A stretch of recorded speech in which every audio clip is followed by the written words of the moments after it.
Audio streaming of today's council meeting starts at 1 p.m. local time. Streaming is paused during breaks. Audio streaming of today's council meeting starts at 1 p.m. local time. Streaming is paused during breaks. Audio streaming of today's council meeting starts at 1 p.m. local time. Streaming is paused during breaks. Audio streaming of today's council meeting starts at 1 p.m. local time. Streaming is paused during breaks. Audio streaming of today's council meeting starts at 1 p.m. local time. Streaming is paused during breaks. Audio streaming of today's council meeting starts at 1 p.m. local time. Streaming is paused during breaks. Audio streaming of today's council meeting starts at 1 p.m. local time. Streaming is paused during breaks. Audio streaming of today's council meeting starts at 1 p.m. local time. Streaming is paused during breaks. Audio streaming of today's council meeting starts at 1 p.m. local time. Streaming is paused during breaks. Audio streaming of today's council meeting starts at 1 p.m. local time. Streaming is paused during breaks. Audio streaming of today's council meeting starts at 1 p.m. local time. Streaming is paused during breaks. Audio streaming of today's council meeting starts at 1 p.m. local time. Streaming is paused during breaks. Audio streaming of today's council meeting starts at 1 p.m. local time. Streaming is paused during breaks.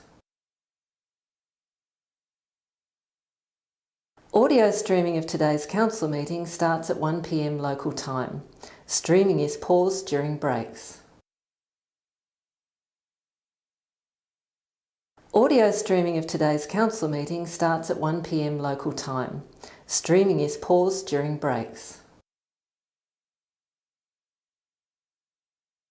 Audio streaming of today's council meeting starts at 1 p.m. local time. Streaming is paused during breaks. Audio streaming of today's council meeting starts at 1 p.m. local time. Streaming is paused during breaks. Audio streaming of today's council meeting starts at 1 p.m. local time. Streaming is paused during breaks.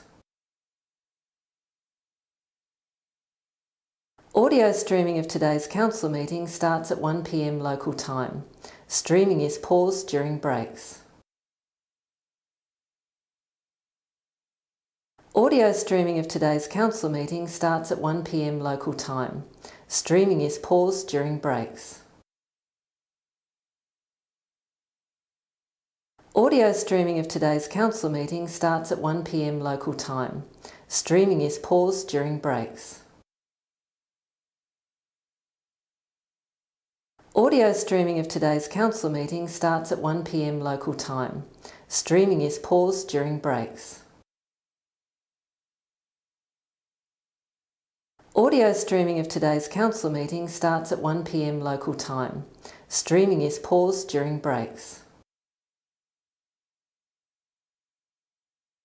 Audio streaming of today's council meeting starts at 1 p.m. local time. Streaming is paused during breaks. Audio streaming of today's council meeting starts at 1 p.m. local time. Streaming is paused during breaks.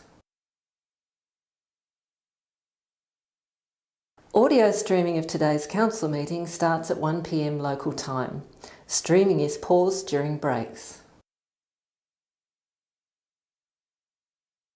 Audio streaming of today's council meeting starts at 1 p.m. local time. Streaming is paused during breaks.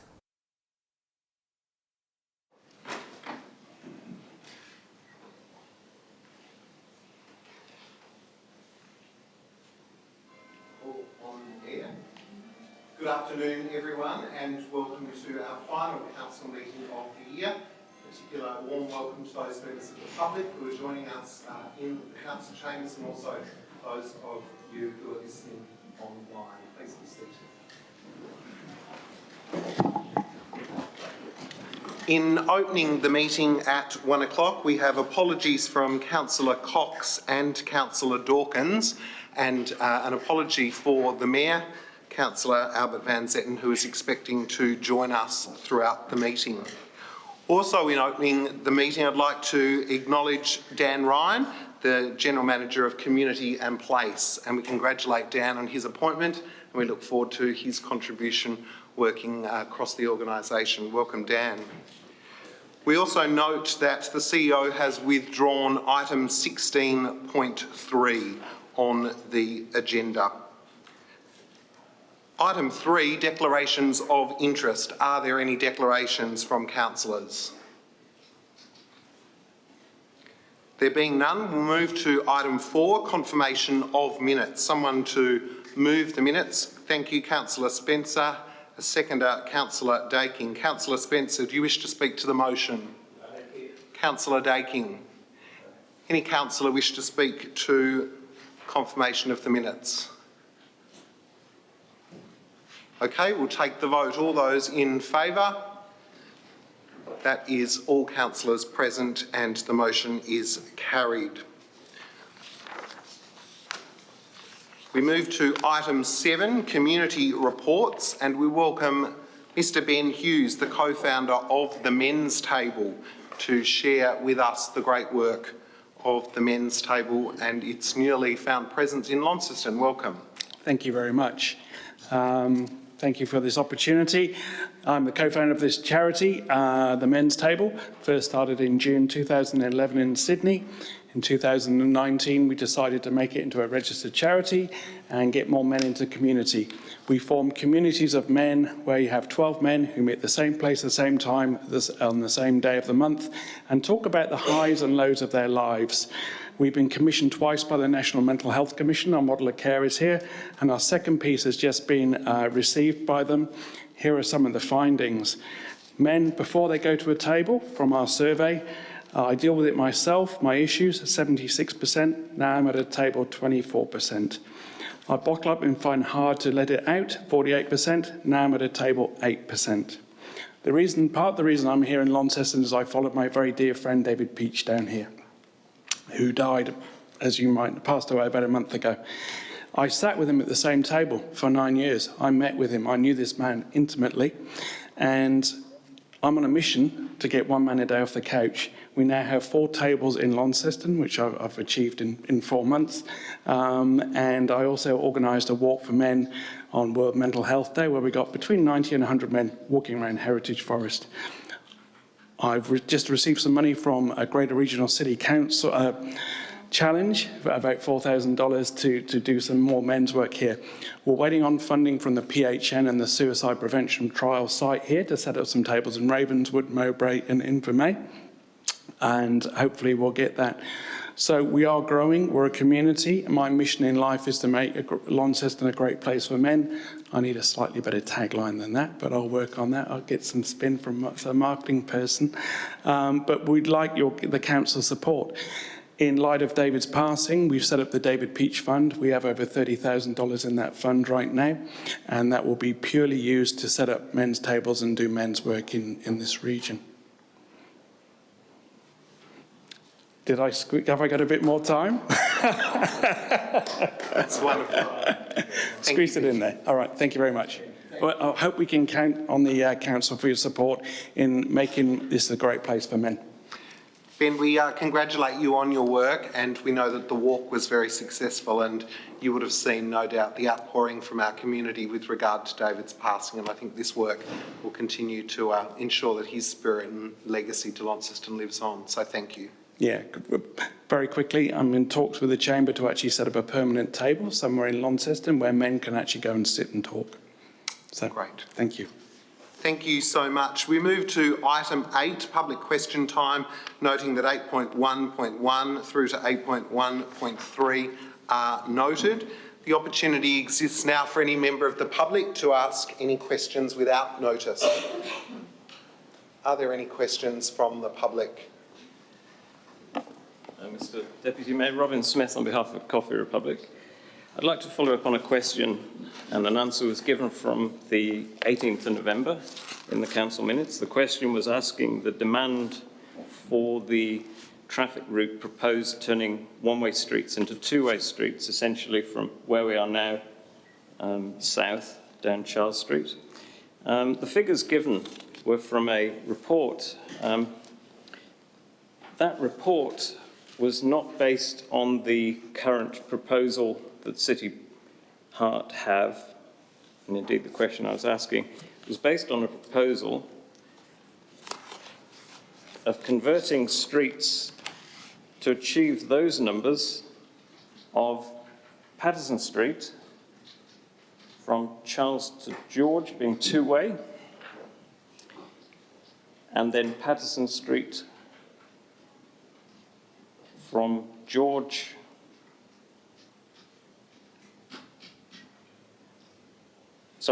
Street from Patterson to Brisbane as two-way. So essentially you would be able to go more or less from the Princess Theatre to here, two-way.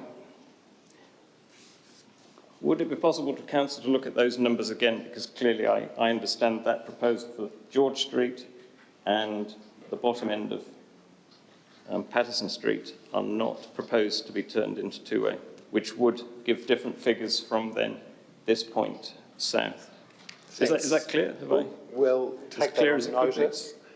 I can preface that again. It was so essentially this report that these figures are drawn are from two blocks of the city to be turned into two-way, when in fact under the current proposal. No, we understand. We'll take that on notice and Thank provide a detailed response for you. Thank you. Thank you. Any other questions, Mr. Smith? Yes. The second question, the two-way street proposal, I asked if Council had any other consultation process or feedback from the public about the need to convert these proposed streets to two-way, which are essentially part of Patterson and part of Charles. The officer wrote, and I thank you for the time taken to respond, but the officer, somewhat irrelevantly, with respect, I think it's irrelevant to talk about where it came from, the proposal to turn these streets. In actual fact, I really am trying to seek, other than the 109 members of the public that were consulted, where is this drawn from, this desire to turn these streets? It's really about the public asking for it, or traders, is what I seek. So 109 isn't an awful lot of demand to make such a significant traffic change. Yeah, thank you for the question, and appreciating that there will be, of course, more consultation with a variety of stakeholders as we head forward with any proposals such as those. Thank you. Any additional questions? No questions. Thank you. We now move to item 9. Under the provisions of the Land Use Planning and Approvals Act 1993, Council acts as a planning authority in regard to items included in the agenda. Item 9, Planning Authority. We move to 9.1, 1A Georgetown Road, residential construction of 9 dwellings. We have a speaker, Dale. Would you like to come forward, Dale, and speak to the microphone? Hello everybody, my name's Dale Goldsworthy. I own a property in Mangan Street, number 14, and I own several other properties in the area. I'm not actually here to talk about or object to the use of the land at 1A Georgetown Road, but rather the use of Mangan Street as an access or as an entrance. It's not a formal entry to the property. All of those streets right up to the top were blocked off and were never actually meant to extend to other developments. They were built basically between World War I and World War II, and in that time, you probably know there weren't many motor vehicles. In fact, many of the properties in that area didn't even have garages. The road construction itself leaves something to be desired. It's a very narrow street. It has a very high crown, which is partly due to resurfacing works where the centre of the road raises 50 mil every time it gets re-bitumened, and it has a number of staggered driveways. So what you've got basically is a really difficult situation when you're trying to access your property, because you have to go really, really slow, because the gutters are very deep, scrape the bottom out of your car and try and get into your driveway. It's so much of an access issue that many of the people actually park on the street in that street, and it does make it difficult to get in and out when they do that, because you've got a car parked opposite your driveway and then you can't actually get in and out.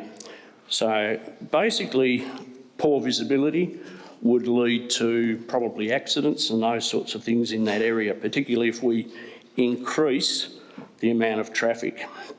There would seem to be a difference in opinion between the traffic flow that's predicted by the developer and the council's report. If you compare the two side by side, I would probably suggest that if they were to factor in visitors, support personnel other than those working in the support facility, and of course Uber Eats and all those other things that might come along for those residents, that the number of vehicles entering would be greatly higher than stated. I don't support the opening of the street, which I think is a separate issue from the actual development. I think they have two accesses, two perfectly good accesses off Georgetown Road, and as such are choosing not to use them at the moment. And in fact, if you look at the plan noted A02, you would note that the primary access is Mangan Street, and that the existing car park isn't actually shown as anything in the plan. Now that sends alarm bells to me, because what it says basically is that the car park that they've drawn is at the back, all the parking facilities are shown, and there's this blank canvas sitting on Georgetown Road that can be sold off. Dale, your time is up. If you could just summarise and finish. Or execute, yeah. So if they've got a car park, why would you seal another one unless you've got another idea for that use of land? So I think they need to not allow access off Mangan Street. Thank you. Thank you so much. I have no further speakers listed. Are there any additional speakers for item 9.1? Councillor Sow? No? Okay, looking for someone to move 9.1. Thank you, Councillor Mackenzie. A seconder? Councillor Harris. Councillor Mackenzie, do you wish to speak to the motion? I do, and I thank the Speaker for his commentary in relation to Mangan Street. When I look through the development application in general terms, it actually looks pretty straightforward. There are a number of discretions that require being rear and side setbacks, which again I think are very minor in the scheme of things, and therefore have met the performance criteria. Development for discretionary uses, which again I think the use itself is something that's needed in our community to assist a number of people with disability. So I think it's a fantastic development from that perspective. And then existing road accesses and junctions, and road access and junctions, which I guess is what the Speaker was referring to, and pedestrian access, which was really within the site. And the pedestrian access concession is in relation to the fact of not having footpaths, and having questioned the officer on that this morning, to 10 km/h speed limit through that place. With a boom gate for cars not to race through there. So the reality of it is it's actually pretty slow traffic movement through that place, and most people are going to have good visibility of what's going on. So I see that as being a reasonable thing. So therefore, really, there are only two issues that were raised in the representations. I'll deal with the first one, which wasn't the one that was just spoken about, which was the wall. was the removal of a part of the original buildings there, which is again an adjacent property, and they were concerned about A, losing privacy, and B, concerns about some of their growing shrubs and things like that and the impact that it might have on those. They've been conditioned to ensure that there's care needed to be taken to make sure that that's not impacted. And again, I think the building treatment will be in process so that the neighbour aren't disturbed in regards to that. So I'm comfortable with the discretion that we've allowed in relation to that. Well, it's not even discretion, but how we've dealt with those concerns. So the road, I must admit, I hadn't been down Mangan Street for a long time until today, and I must admit I was expecting it to be a very narrow little road, and actually it's a normal street that often comes off subsidiary main roads that go up and down. So as far as I can see, it's a reasonably well-formed road, and I appreciate the Crown aspects that the Speaker spoke about, but the reality of it is it's a road that anybody can go down, and I've seen lots and lots of them in Newstead, and we're all over Launceston. There are roads of similar ilk that people drive down every day. The question is, are the number of movements, and whether it's 32, 42, 52, the officers in asking the questions about can that roadwork sustain a greater level of traffic, and I did ask the question that if it became just a normal unit development which weren't for disability use, would that change the view? And the answer is no, that it wouldn't, albeit noting that they would need to go through a process to change the use from what it currently is to something else. So I'm confident that the road usage and the number of users that go up and down that road will be reasonable and can cope with the traffic in relation to that based on the traffic engineer's report to us. I guess the other issues that were talked about were how a garbage truck gets up and down. They get up and down difficult streets in Launceston every day to try and collect garbage, and I've got one in my area where they have to back up to do things and like that. So they'll work out how they do that and whether they can utilise the turning area which currently exists at the end of the lane will be a moot point, and I guess that'll be something they'll negotiate with the developers, but they work it out as they always do in difficult situations around Launceston. In relation to the block of land that sits at the front, which is the current car park, that really isn't part of this development application. That it may come at something future, and yes, they may have designs to do something else with it, but that's not relevant for consideration in relation to the application that's before us today. We're dealing with a specified block of land. Our officers have assessed that specified block of land to take the 9 units and said that that works in relation to it, and all of the various things, the egress in and out of the property is okay, and the amount of extra traffic that is resultant from that will be able to be coped with by the road network. So therefore we should pass this today. Thank you, Councillor Mackenzie. Seconder, Councillor Harris. No, Councillor Mackenzie said it all. Councillor Soward. Thanks, Deputy. And I wanted to just, foreshadow something, and I wanted to focus on some remarks that our Speaker, Mr Goldsworthy, made. And I know Mr Goldsworthy, having lived in this area for a significant amount of time, certainly has great great provenance and great knowledge of the area. And I think that that's something that is really, really valuable. What I wanted to foreshadow, Deputy, and I'm very happy over the holiday, or the short holiday break we have, to put something together for maybe even to be taken to LGAT, is a point that Mr Goldsworthy made, and I wanted to just expand a little on that, and that was around about, he was talking about traffic movements, but he was talking about things like, your Uber Eats and those sorts of things. I know that many times when development applications come to us at Council, there's a very rigorous assessment process around traffic that takes place. But I am left wondering sometimes, through no fault of our officers or through no fault of those assessing traffic experts for the applicants, is that we know that traffic use has changed. We hark back to, not it seems that long ago, where families had one car. Now, obviously, within a family unit, there are multiple cars, there are work vehicles, there are recreational vehicles and so on. So I guess what I'm saying is that the point that Mr Goldsworthy made about the potential for further traffic movements other than residents coming and going about their normal business is much higher, I think. So I know that in local government we do have challenges around the rapidly changing world we live in. So I'm just foreshadowing that I'm going to put something together. Maybe it may be suitable to flag with LGAT, but I'm sure it's something that is issues in other councils. As I said, we've had numerous things come to us here where there's a recognition that in a household where a family lives, there's not just one car anymore. There are multiple cars doing multiple movements. But obviously I'll be supporting the application. It complies, but I just felt it important to highlight and further investigate the point that Mr Goldsworthy made. Thank you. Thank you, Councillor Soward. A question, Councillor Walker. Oh, thank you. Yeah, notwithstanding the traffic impacts, in regards to the street itself, when we visited the site, there was street parking on both sides of the street, which essentially makes it a single lane street. I suppose or a single car at a time, having to weave in amongst parked cars. If there was to be impacts from that additional movement, i.e. difficulty, negotiating, going through that street regularly, what provision would the council have to sort of, if we had to widen the street or put in parking bays as a result of that? That's not something that we could easily put back on the development, is it, at a later stage? Manager City Development, Richard.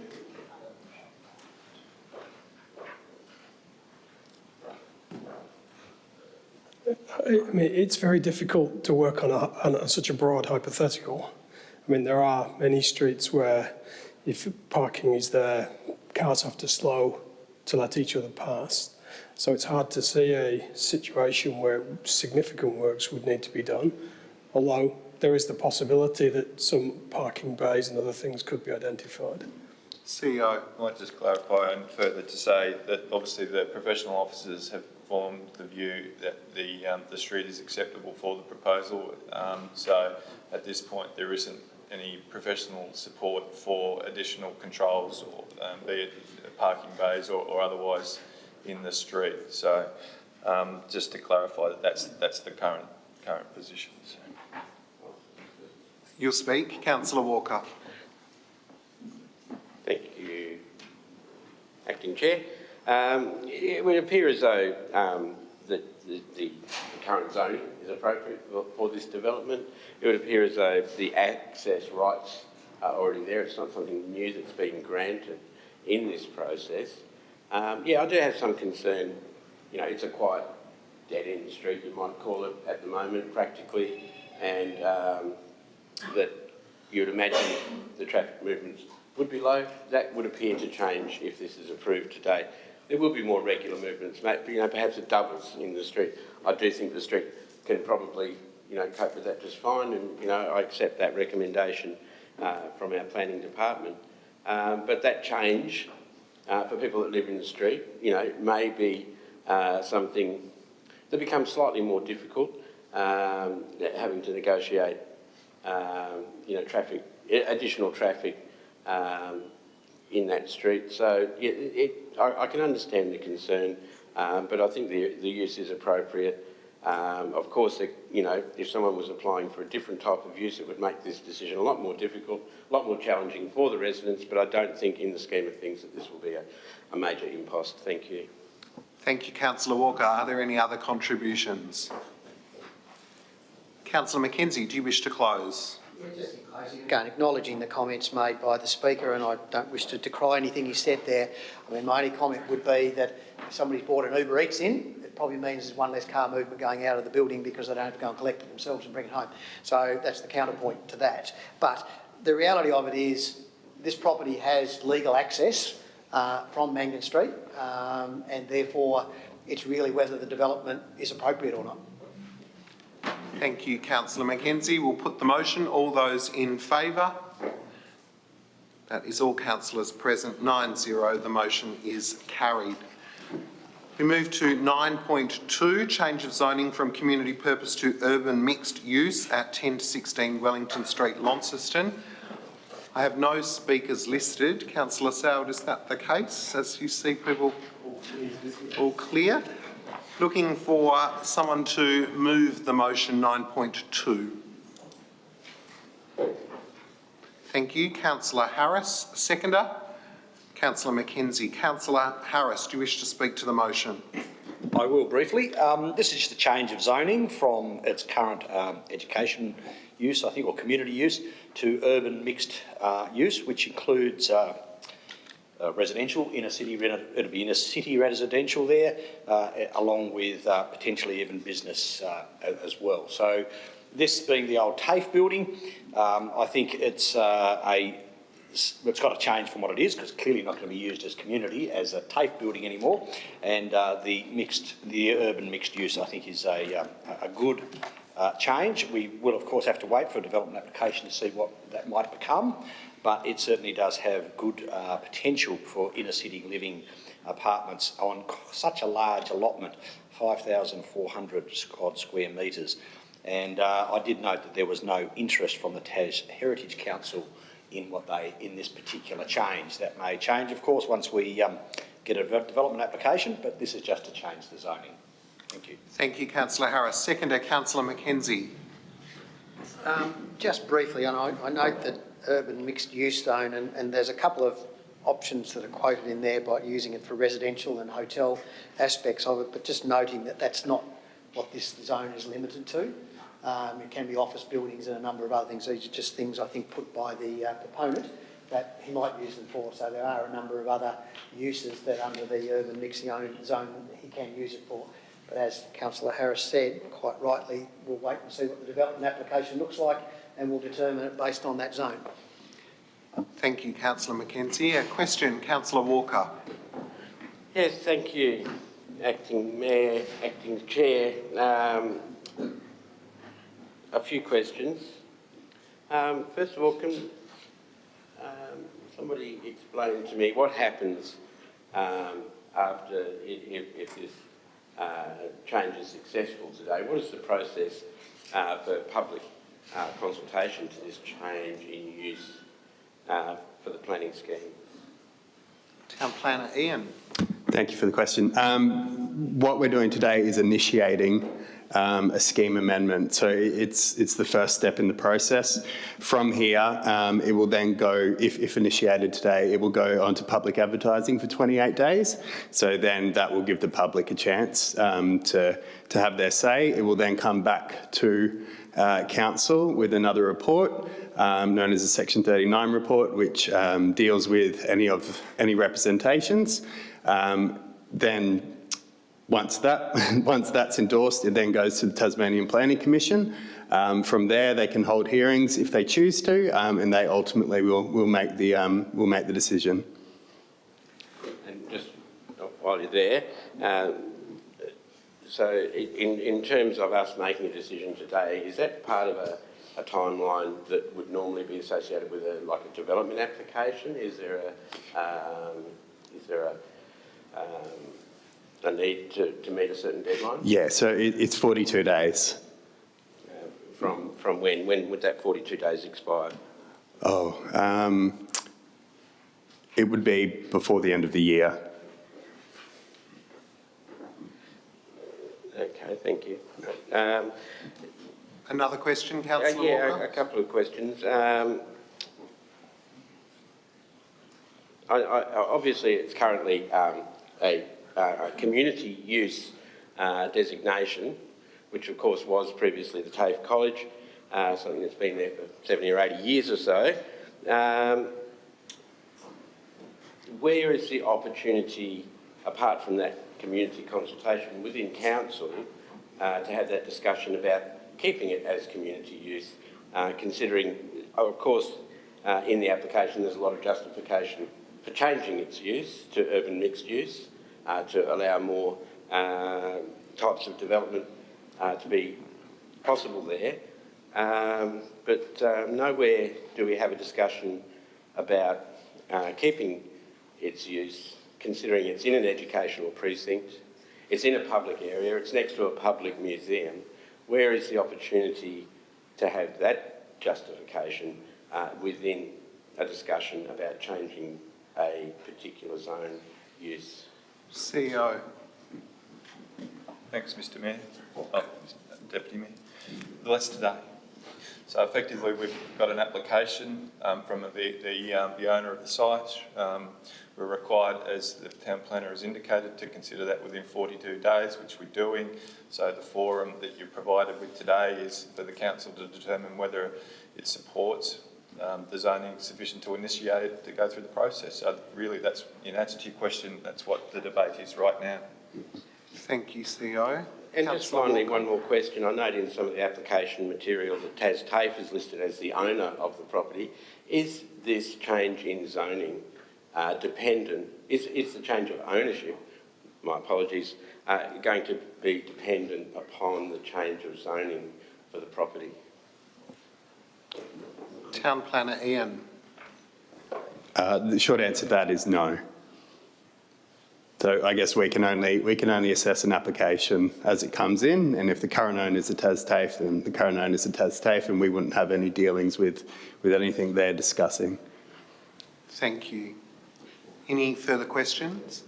Are there any further contributions from around the table? Councillor Walker. Thank you, Acting Chair.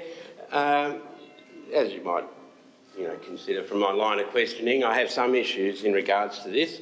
It is obviously a long-standing community asset, one that the state government has chosen to dispose of, not in consultation with this council, as far as I'm aware. The arguments for that may be not appropriate for today's discussion, but nonetheless, it is currently a community, zoned as a community use, and it might well be that there are many community uses that could be put towards that building. I'm not to know the nature of the dealings concerning the ownership of this property, but I get the feeling that without the rezoning, there may not be the same interest in someone wishing to purchase this property. So that, I suppose, is something for councillors to consider today. I understand through my questioning that there is other opportunity for people to make their objections, the public to make their objections. But at the same time,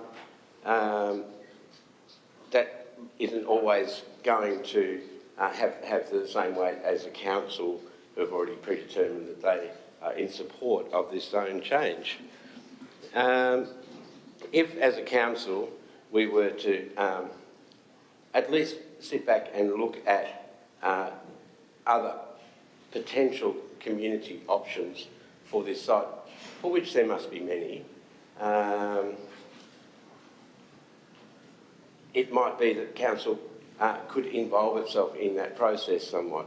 It could be that the council could help to create a situation where we enhance that area and the community aspect of that area, which is currently there. I accept the planning officer's recommendations that on the other side of the road, further down the road, there have been other developments.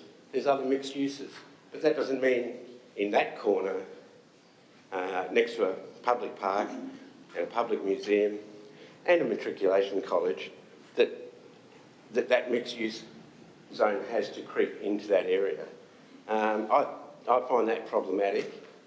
I know that it hasn't been the council's decision to be in this position, but now that we find ourselves in this position, I would ask fellow councillors to consider that this, may not be the best way forward for that part of Launceston, for it to become privatised and turned into mixed use, of which we do not know what that will be.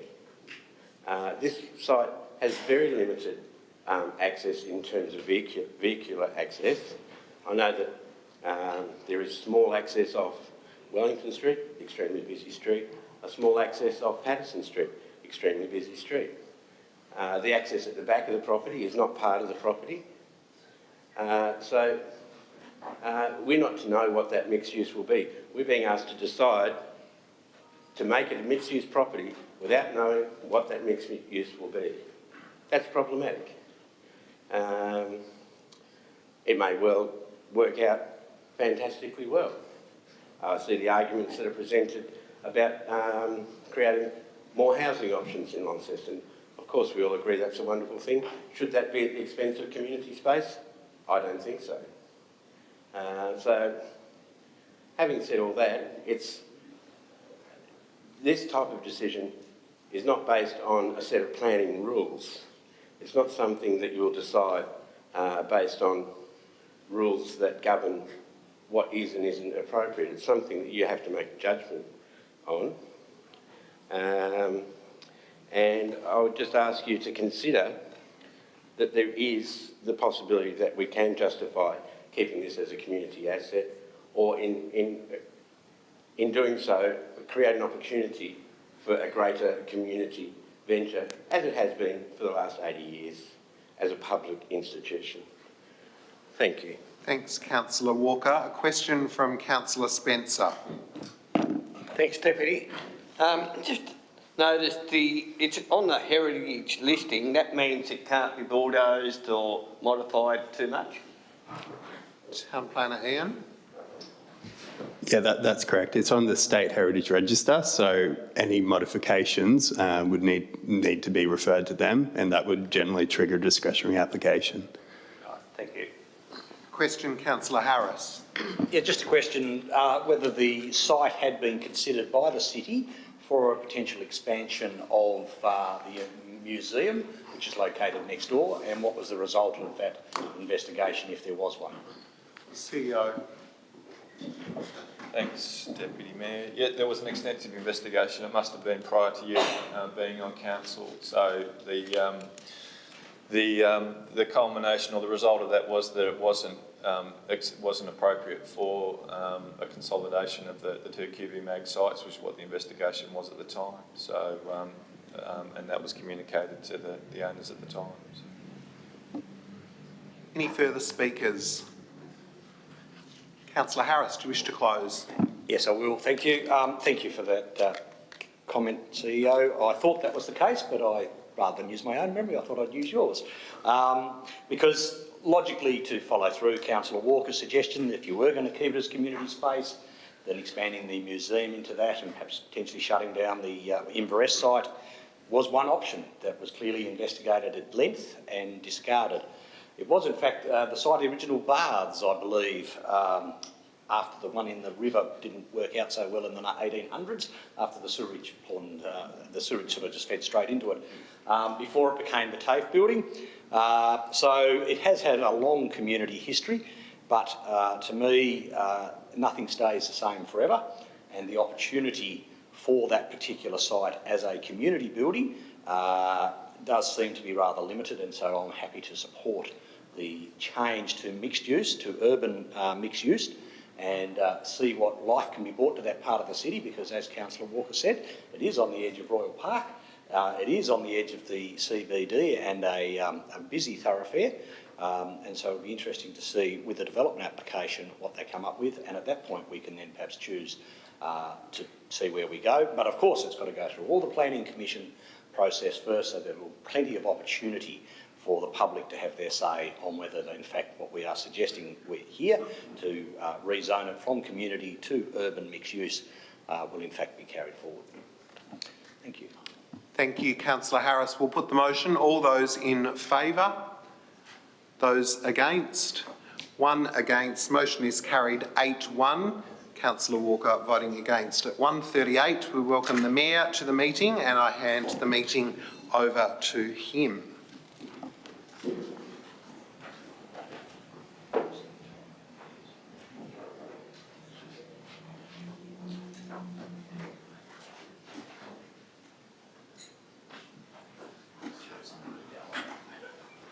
Thank you, Deputy. Appreciate that. Thanks for the opportunity to do my part now. We get on to announcements by the Mayor. So just a few I want to highlight, and one is that, or take out actually, on Wednesday the 8th of December, I didn't get to the Northern Suburbs Community Centre for their summer garden party. I had to go to the dentist with trouble with my molar, unfortunately, so that's getting there, sorting that out. And on Sunday the 12th, went to the Nepali Society of Northern Tasmania, absolutely fantastic. See their graduation, the young children and the excitement, but they do want to pass on through me to the council, to your CEO and to our staff for the grant they got for that program, and they really appreciate that, and it has been used very well, and very appreciative from the young students that were part of that. And then also Wednesday night with Councillor Mackenzie and Councillor Priest did attend the launch of the National Institute of Forest Products announcement, which was an exciting announcement, working with UTAS for research. $100 million is being committed through Australian East Forestry Products if they can get another 100 million from the feds, which is what they're trying to work on now. So that's quite a significant amount of research to go into forestry products in northern Tasmania. It'll be based out at Unum as well, so I think there's exciting there, subject to obviously an okay from the federal government, which will be something they'll be leading towards in this election, get some funding for that coming up. So that's it from me. To councillor reports. Deputy. Thank you, Mayor. A couple of things that I wanted to share. I had the opportunity to represent Council at the Visit Northern Tasmania Tourism Awards that were held last week. And the reason that I make special mention of it, as we are all aware, it has been an incredibly difficult time for our tourism operators. And the way that they've shown resilience and tenacity through what has been an incredible 2 years deserves recognition. And certainly the spirit from all of those that were in attendance at the awards was one of excitement, one of, I think, unity, the ability to work together to ensure that they have the best season that they possibly can was incredible. And we know that there are lots of new offerings that have come on board during COVID. And we also know that people are working more closely together than they ever have before. So as the borders open, we celebrate, I guess, what the Northern Tasmanian tourism operators and champions have been able to achieve over the last 12 months, but importantly, what they're going to achieve in the coming period of time.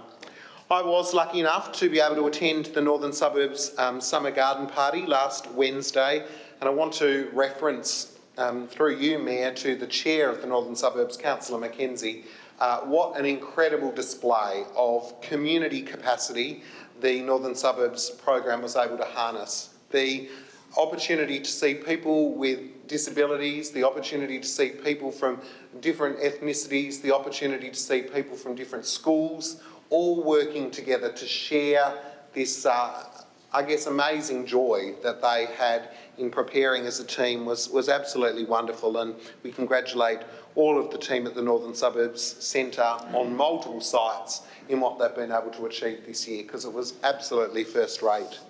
And finally, Mayor, like yourself and no doubt other councillors, we haven't been able to attend nearly all the schools that we would ordinarily do in terms of the end of year presentations, but the ones that I've been to, and I know you've been to, have been absolutely outstanding and recognise those students at all schools for the way that they've coped with what has no doubt still been a difficult year. But it's always great to attend those schools, and I know if Councillor Dawkins was here, she and I would reference the fact that Council, in our partnership with the University of Tasmania, support on behalf of Council a variety of scholarships to afford students leaving grade 10 at all of our high schools the opportunity to continue with their education at college, and we look forward to tracking those students over the coming years.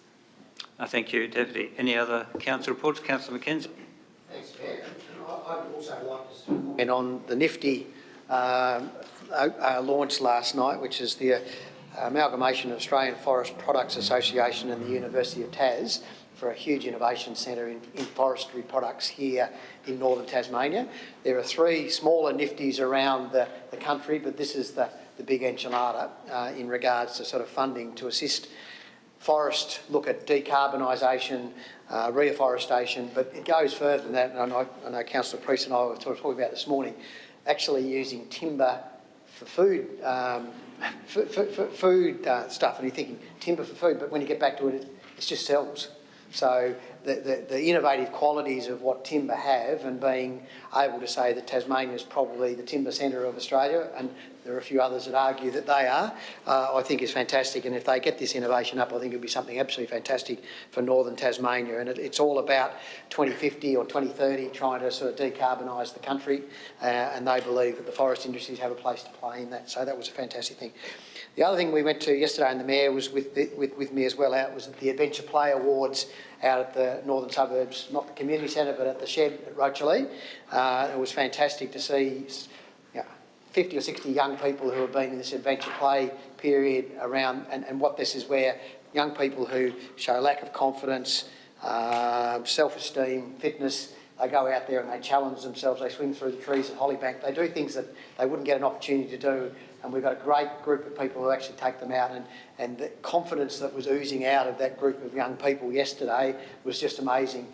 And the community support that fits in around it as well, the soccer clubs and all sorts of players that come in and play a really important part of socialisation for these kids, and getting them out and about and challenging themselves is fantastic. And sort of the outcomes for those, you know, I was talking to, because it's actually a starting point, Neighbourhood House and Northern Suburbs Community Centre interlocked together, and Nettie from Starting Point said this is the most successful program we do. It's just amazing to see how the young people react to it. And the other one I just wanted to say is our airport opened full-time again yesterday, and we welcome passengers back in. And given that we're a part owner of the airport and my role as the chair, I just thought I'd note that we actually had 3,000 passengers that flew in yesterday and 27 movements of planes, and a big water show, I think, on top of one of the Jetsstars. I was wondering whether that was our new COVID thing, as we just put a bucket of COVID spray over the top of it as each plane comes in and everybody's okay. But everything went really smoothly yesterday, and again, talking to the CEO this morning, it's all gone very well again this morning. So fingers crossed we'll get lots of loved ones home, lots of loved ones out to meet and see their family for the first time in many months. So I hope that that's going to be a joyous Christmas for me. Thank you. Councillor Spencer. Thanks, Mayor.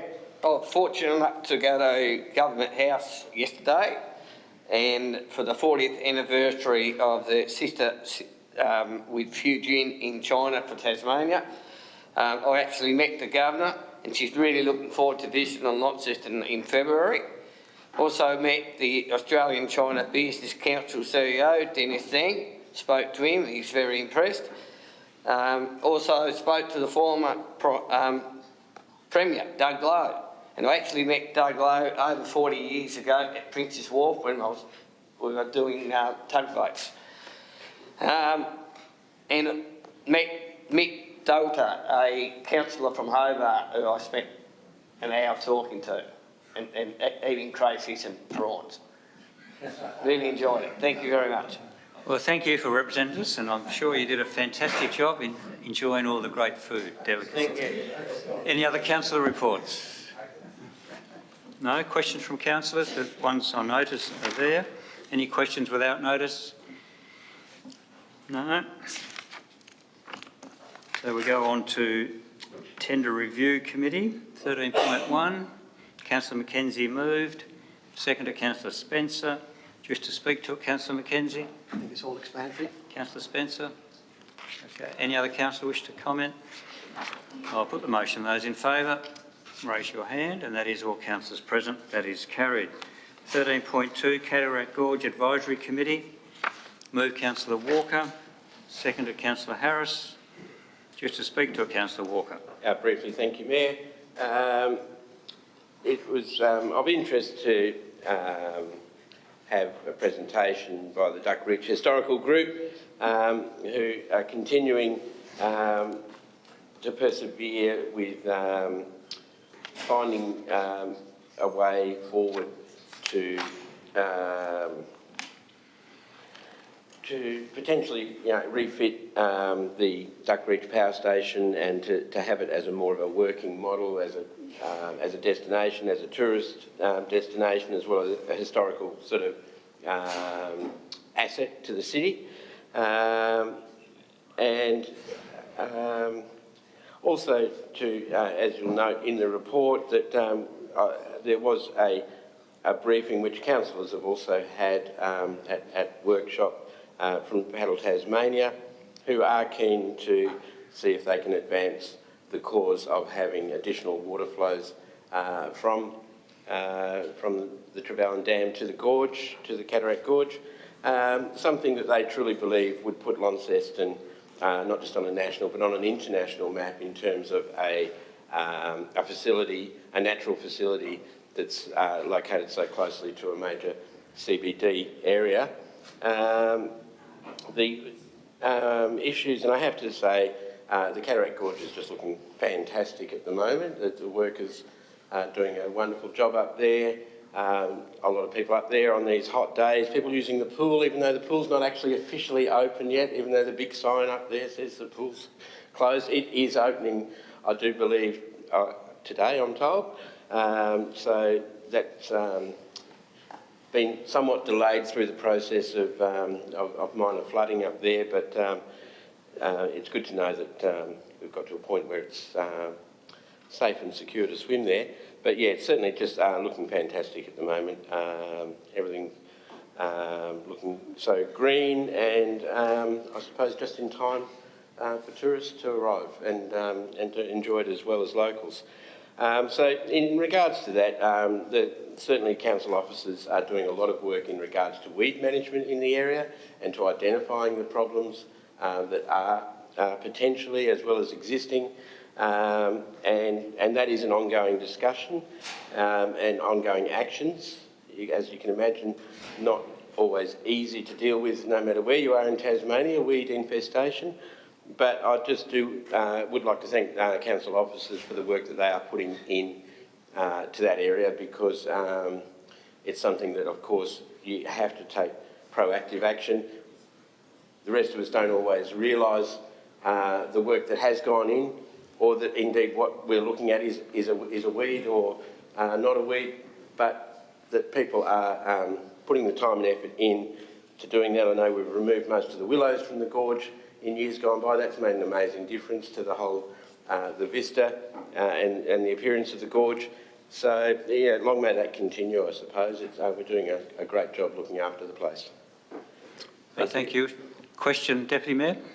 Thanks, Mayor. Just, I guess, one further to what Councillor Walker has just spoken about. I think it would be really great in the new year to see if we could find a time to have the Duck Reach Historical Group come along and just provide an update of where things are at and where the funding from the state government is at with regard to us administering that. So I guess, could we facilitate that? Thank you. Councillor Mackenzie, question? Thank you. Just in relation to weed infestation, I read with some alarm a couple of weeks ago in the Examiner the infestation of foxgloves in and around the Cradle Mountain area, and I also had that question raised to me from somebody out at Lilydale who said that they were getting away out in that area as well. Is that something that we are seeing any of in and around the gorge, and if so, have we got any sort of plans to ensure that it doesn't invade?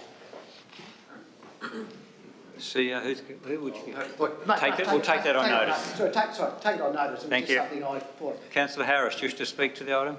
No. Any other councillor wish to speak to the item? Councillor Walker wish to close? There's certainly plenty of weeds that have been mentioned in committee meetings. Foxglove wasn't one of them. I know it is a problem in, rural areas, out in the plains.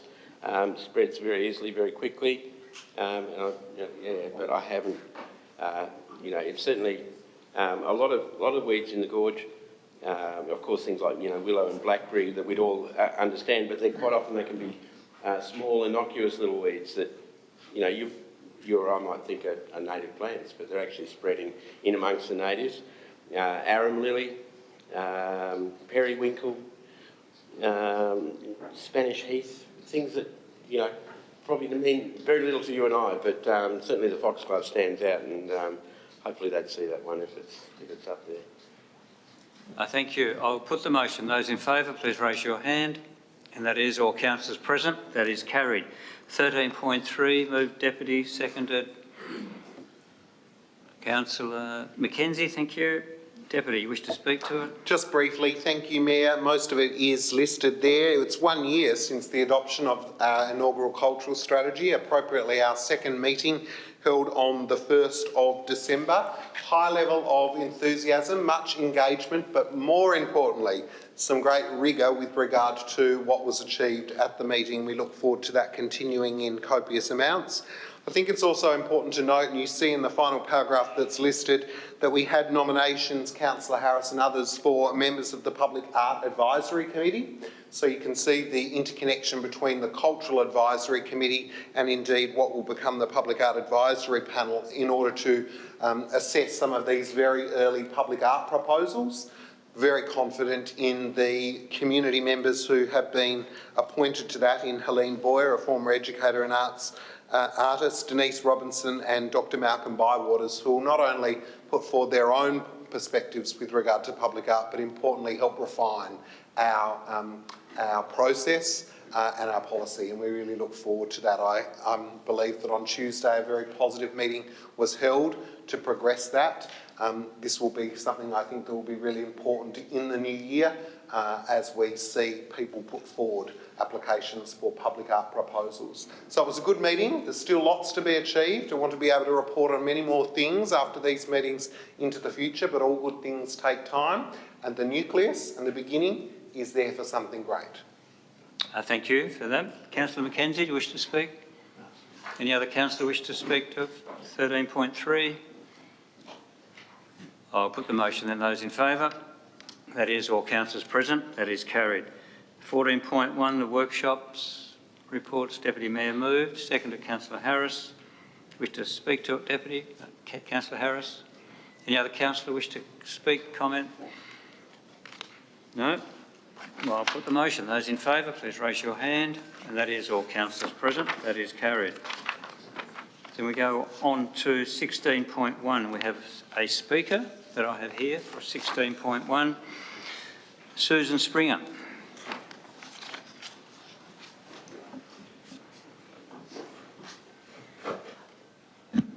Good afternoon. It is with great sadness that I attend this council meeting today, once again trying to protect my rural lifestyle at Rilbia. Our family has resided at Rilbia for over 100 years, farming and being part of this close-knit community. The future of Rilbia process has been flawed from the very start, with residents not being informed, mailing issues, confusing and conflicting information provided or not provided by council, a voting form set out in a manner to confuse and influence residents on how to vote for the result that the Launceston City Council wanted, and that was for the limited change. The numerous letters, emails and phone calls not only I have made, but those of residents to aldermen and government agencies that to date have gone unanswered. The residents of Rilbia have held a meeting, tried to stay engaged during this limited process, and have remained determined not to let our area be destroyed by developers. The only information session that was held by the Launceston City Council in 2019 was strongly attended by residents who were passionate about protecting their rural lifestyle. Residents have been unanimous with their voting for no change, which still enables some blocks to be reduced in size to 4 hectares and to keep our well-known developers out. The proposed limited change scenario has far-reaching effects which will destroy prime farming land, lose wildlife habitat and vegetation, destroy our rural lifestyle and take our privacy away, with the Launceston City Council reducing the lot sizes down to 2 hectares.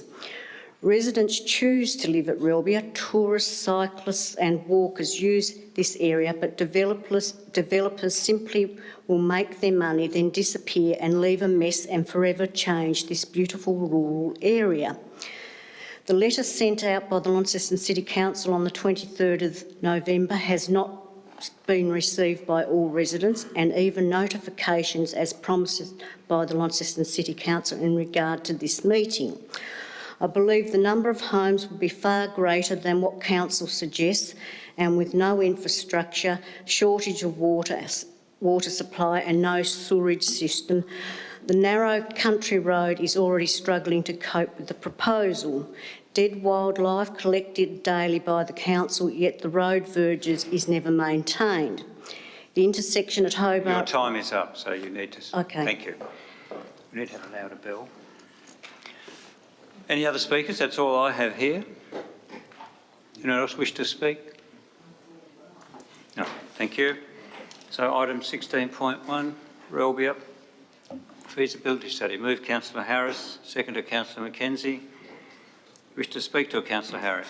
I will, and I thank Mrs Springer for her passion that they've brought to, and the other Rilbia residents, to this process, I guess, that has gone on for a good 2 or 3 years, certainly the time that we've been on council here.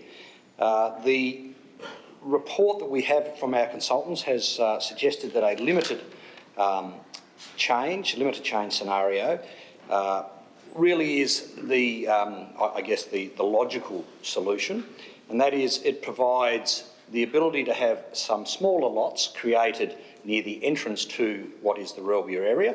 And I do know it well because I'm one of those many cyclists that like to ride out that way. So I do understand about the narrowness of the roads, and also I know firsthand of the volume of traffic on the roads, because when you're doing 20 or 25 kilometres an hour, everyone is going faster than you. So you do get to see them and they go past. But having said that, the zone changes that are proposed are relatively limited.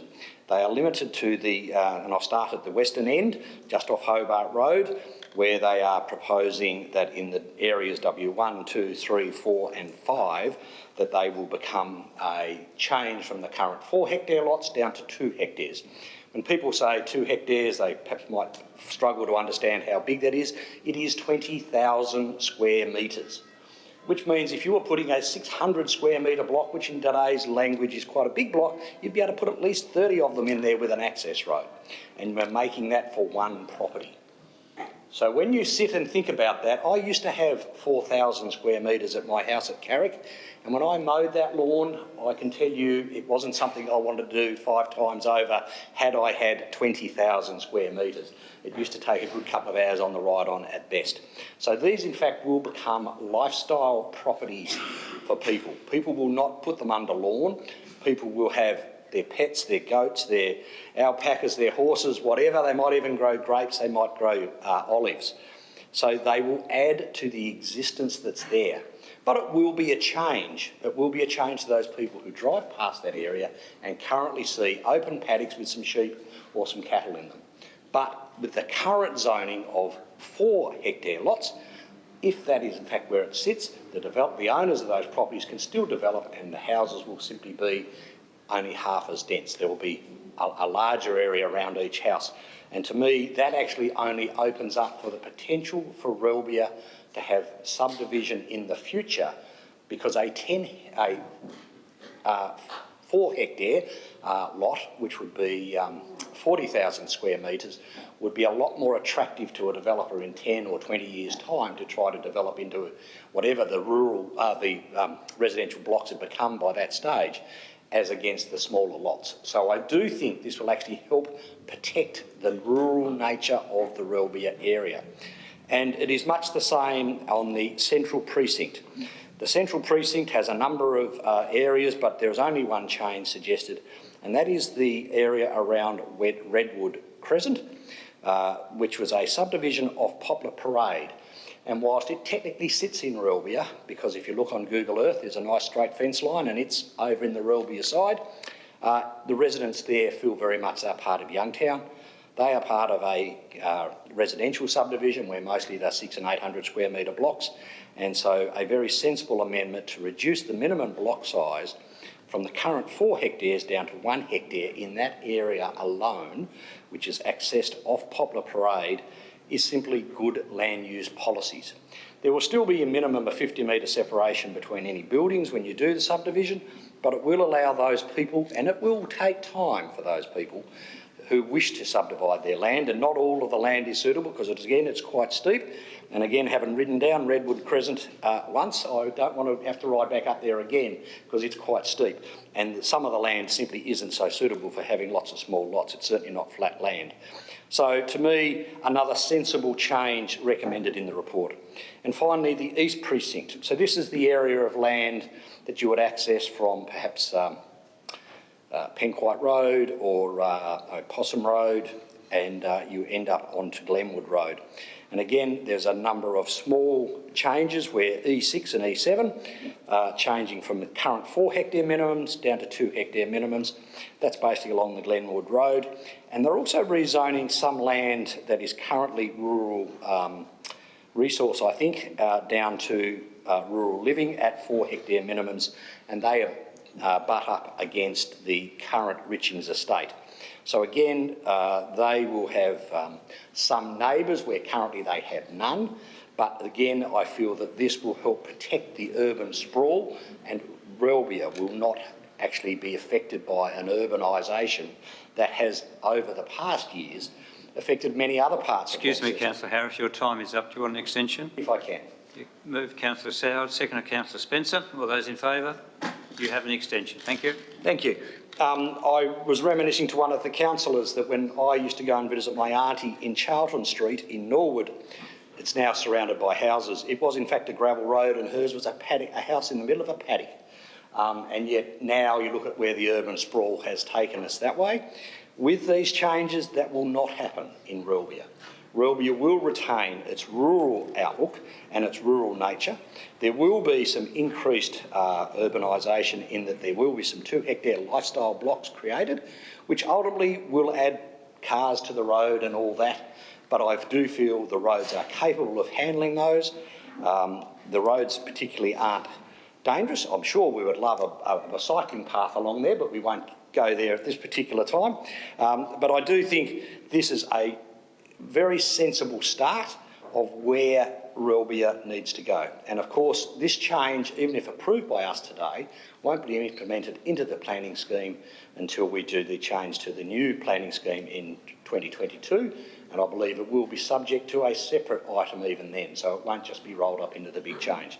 So whilst this is a sensible change to start this process, I look forward to hearing what other councillors might have to say about it. Thank you. Thank you. Councillor Spencer, he has a question. Thanks, Mayor. Just want to make certain we've got something in this. Those 4 hectare lots in 5-10 years can't be divided into a 1 hectare block. Just need to get clarification on that. Make certain the 4 hectare blocks can't be subdivided later on in time. Richard. The final form of the planning amendments will need to determine the detail, but in principle there would be an acceptable solution with a performance criteria, and under the statewide format at the moment you get a performance criteria which allows you some flexibility around the 4 hectares, but essentially 4 hectares. In terms of what goes on in subsequent planning schemes, that will be a decision for subsequent councils. There would be nothing ordinarily in this that locks that in for the rest of time. There will be the opportunity for future councils to amend it as they see fit at the time. Just at the moment, they couldn't do it under our rules. Is that correct? No, well, the planning scheme would be set up to deliver the outcomes proposed in the report, and so there would be a limit on the discretion that council to approve smaller blocks. Right, thank you. Just one more I need to ask. I've got a letter from one of the ladies out there stating that council was going to do some intersection work at Glenwood and Relbia Road, and also extra barriers and new line marking. And it was supposed to be done in June, July, and I don't think it's done at the moment. General Manager. I'd have to have a look and find out. I guess it's not relevant to the matter that we're currently considering, though. Thank you. Thank you. Councillor Mackenzie. Thanks, Mayor, and thanks, Mrs Springer, for your comments. I guess I'll start with a comment: we won't please everyone with whatever decision we decide to make today. So our options are we do nothing, and that won't satisfy everybody. Continue to consult, and I think we'll still end up in a situation where we still won't satisfy everybody. Or we make a decision today to move forward on the recommendations being put forward. I guess there's part of the reasons why some of the angst has been there. There's been some road bumps along the way in regards to the process. Some people didn't receive letters. Some people were confused about what no change meant in the original documents that went out. I do take umbrage to the fact that they think there's a conspiracy and that we had a plan, that we actually wanted to come up with something. I believe our planners genuinely went out there to consult to find out what it was that the people of Relbia wanted in relation to the subdivision, in relation to the area. And I've heard Mr Springer and I've heard a number of other people speak against any change, but equally I've had a number of representations from people saying we want to change, we want to cut our 4 hectare block into a 2 hectare block. So, because we don't want that much land anymore. So, and the Redwood Crescent people say, well, we don't really belong to Relbia, but we're caught up in that. and it makes much more sense that they can actually subdivide down into smaller levels. So despite some of those issues that have gone on, we've been consulting on this for 2, maybe even 3 years. So it's not as if I lived in Relvia, I wouldn't know anything about what was going on in regards to the thing. So I'd say if there's somebody out there who doesn't know anything that's going on with the Relvia conversation, then they've been somewhere else for the last 3 years, I think. So I believe that whilst the process hasn't been without its bumps, everybody who wants a chance to speak has had a chance to speak. I've watched and read the MESH report and their recommendations and how they've come up with it. And they've said, look, it came out clearly we wanted to hold our rural area and make it still a very rural landscape, rural characteristics.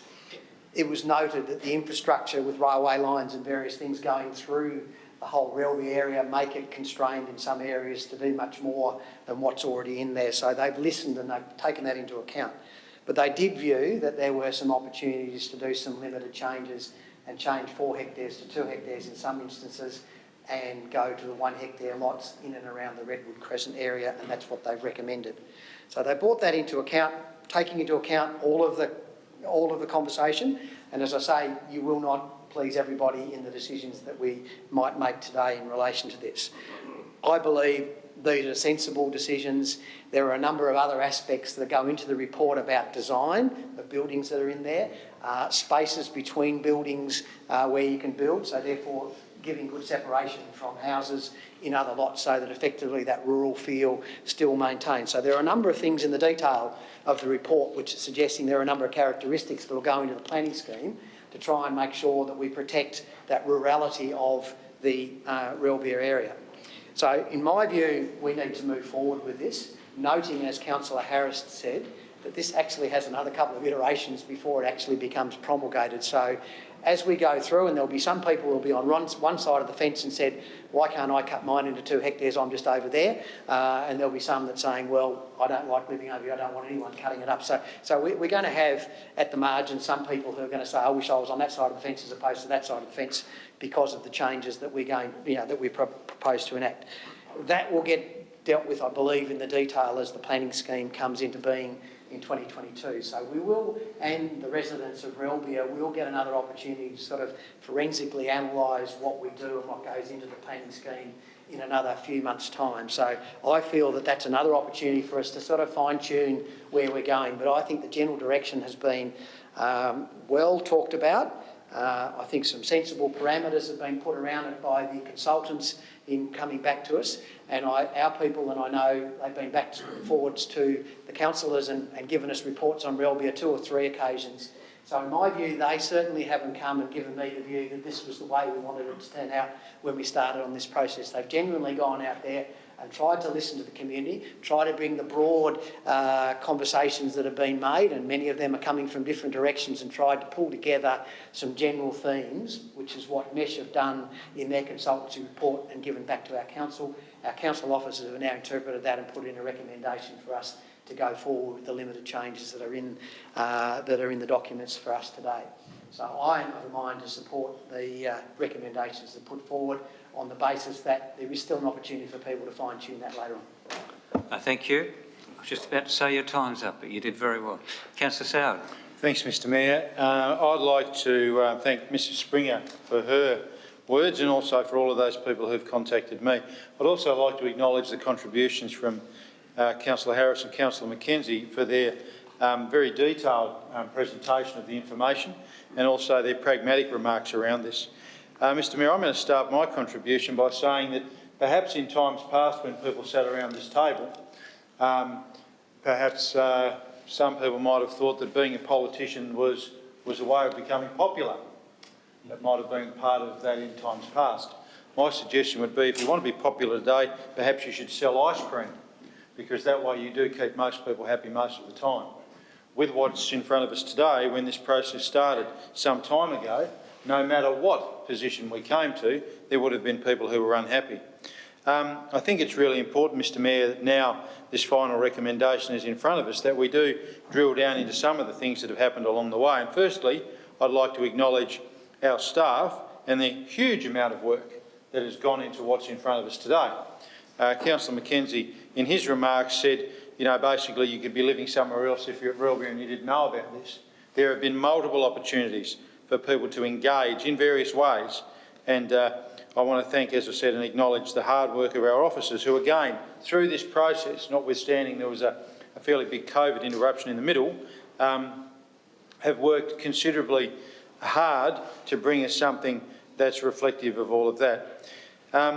Mr Mayor, I would say in the 12 years I've been around the table, this has probably been the one issue, and I'm speaking personally here, that I have had the most amount of, I would say, factually inaccurate information come my way. And I would also say perhaps the nasty side, I would say, of local government come my way.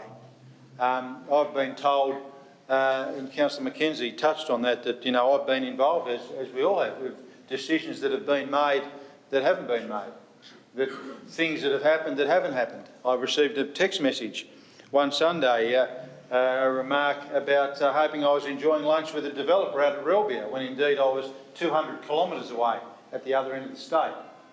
So never let the facts stand in the way of a good story. And I think that's a very sad part of this for mine, where,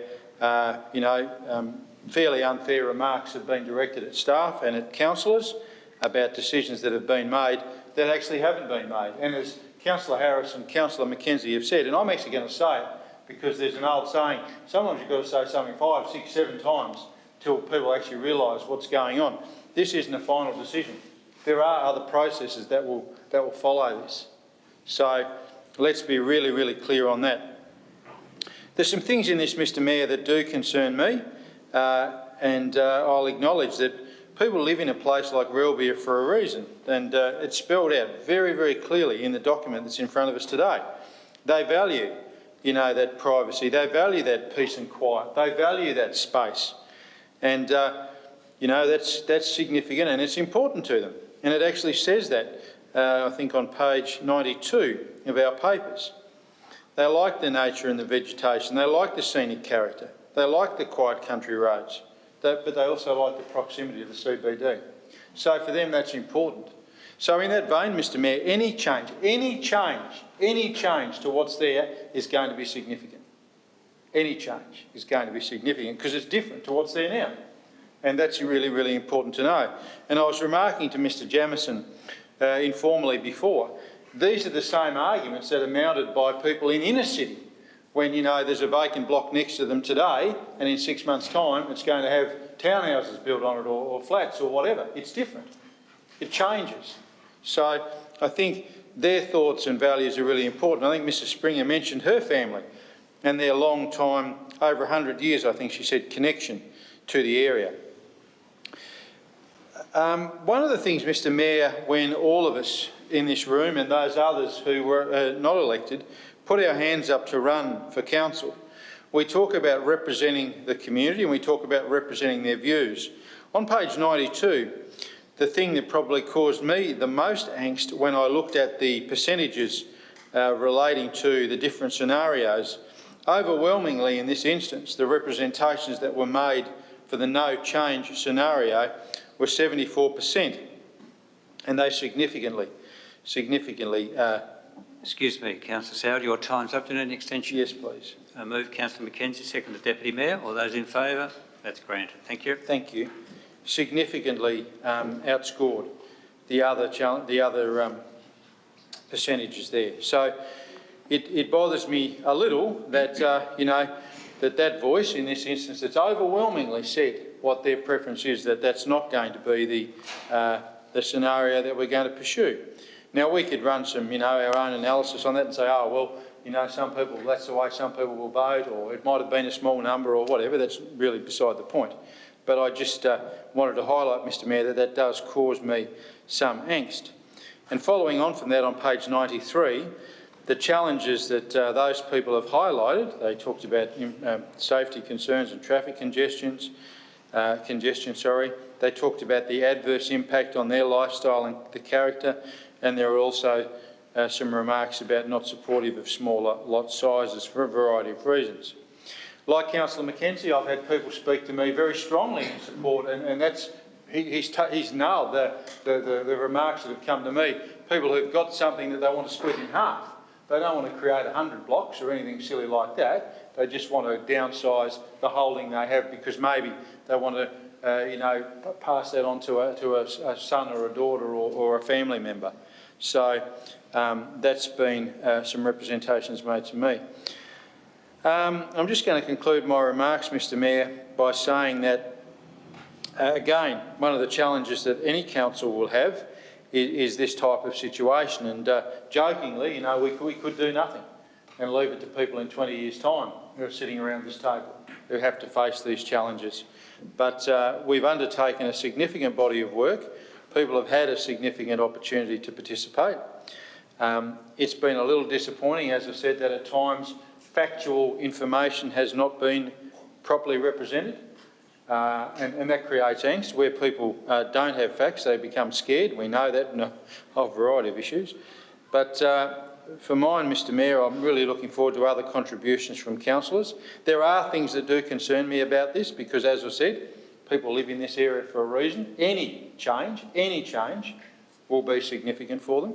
So I do, as I said, want to finish by acknowledging all who have contributed to this, both from a council perspective and also from the many residents of Relbia who have fed into the process along the way. Thank you. Thank you. Any other speakers? Councillor Spencer. I'm on the fence with this one, actually. What I don't like is the entrance on the Hobart Road. It really worries me from Relbia Road to Hobart Road. I hate pulling out of there. That will cause a concern with 150 extra movements of cars over the next 5 years, and that's what there's going to be. So that worries me. Relbia Road itself, leading out to this new subdivision, is a bad road. Now, you can go out there, it's probably one of the worst roads that Launceston City Council is involved with. It will need upgrading, so either if there's new houses or not, so that won't be additional cost to us. But state government or someone's going to have to do it, it's going to have to be done. The road's not good at the moment. We do need more land for housing. I'm really on the fence with it, but the intersection on the Hobart Road really worries me. It's no good fixing it when someone dies there. It needs fixing now. But I'll have to think about it. Thank you. Thank you. Deputy Mayor. Thanks, Mayor. And certainly that issue and others worried the 75% of people who corresponded as part of the formal and informal information gathering. Certainly appreciate all the contributions that have been made around the table and acknowledge the absolutely huge amount of public representations that have been made multiple times with regard to this matter. I think it is probably true that Councillor Soward intimated that there were some people within the community who were whipping up potential inflamed versions of the truth. But I tell you, the majority of the people that I spoke with, it only came from a place of loving where they lived, and it came from a place of concern. It came from a place, and we've already covered this, so we don't need to go over it. It came from a place of a few problems with our own systems, and it came from a place of, in some instances, a lack of ability to get the information that they needed. And I know in one instance when I, together with a planner, went to meet a person for a cup of tea, we were greeted with 45 residents from Relbia, and that was, just a really early indication of the passion that people had for where they lived. It's always worrying to me when there is conversation around particular development proposals already being in the council system and that having influence in regard to a strategic imperative such as this. I do not subscribe to that theory. I didn't subscribe to that theory the day I met those 45 residents on site, and I still don't subscribe to that theory because this comes from a body of work that is much bigger than just this piece of work. It comes from the strategic direction of the GLP, and sits within that. And I think any assertion that this is about the top or big end of town trying to push through a particular case is not something that I personally subscribe to. Hand on heart is not something that I'm aware of, and is not something that I would ever be aware party of. That being said, the summary of key indicators contained within page 90 of our agenda that suggests that up to 789 additional vehicle movements could result as a result of us accepting the limited change scenario is concerning. And I think it's concerning based on the conversation that Councillor Spencer brought to the table, and it's concerning based on what the majority of those people that contacted me suggested was one of the big problems. Right back at the beginning of the journey, some of the councillors around the table weren't with us, but right back at the beginning of the journey, I remember going to the Albert Hall planning sessions upstairs. It was amazing. The conversations around what people wanted for Relbia, the desire for additional infrastructure, small infrastructure, not necessarily everyone wanting bicycle paths, but wanting some amenity was overwhelming. But absolutely at the core of the session that I was at was a desire to keep Relbia, the intent of Relbia and its feel and its purpose intact.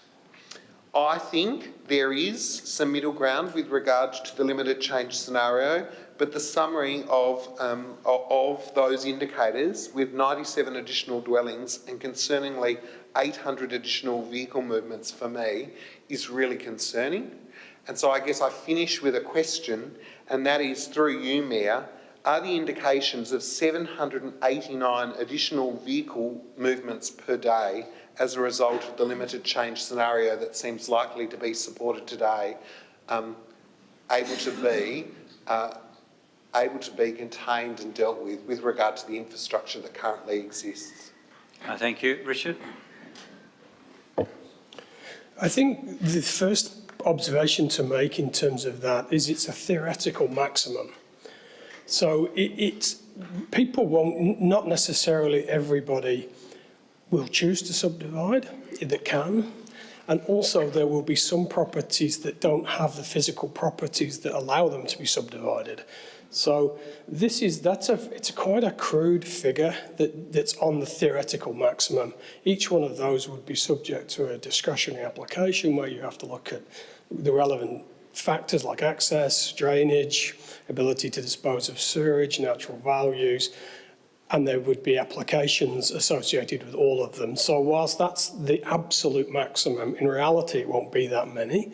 And if it does ever approach that many, it will be in a long time, over time. So the change, if change occurs, it will be gradual.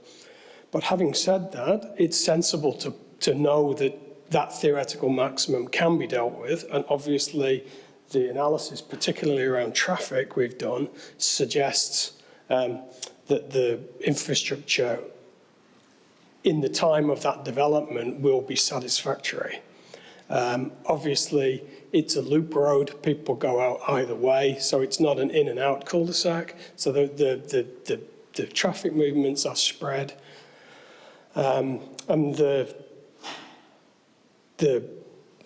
study and reports are backed up by traffic impact assessments that have looked at all those scenarios. We've done safety audits on all the junctions and all the key infrastructures, and there are some things that need to be done over time, but the conclusions of those are that the infrastructure will cope with that within reasonable limits.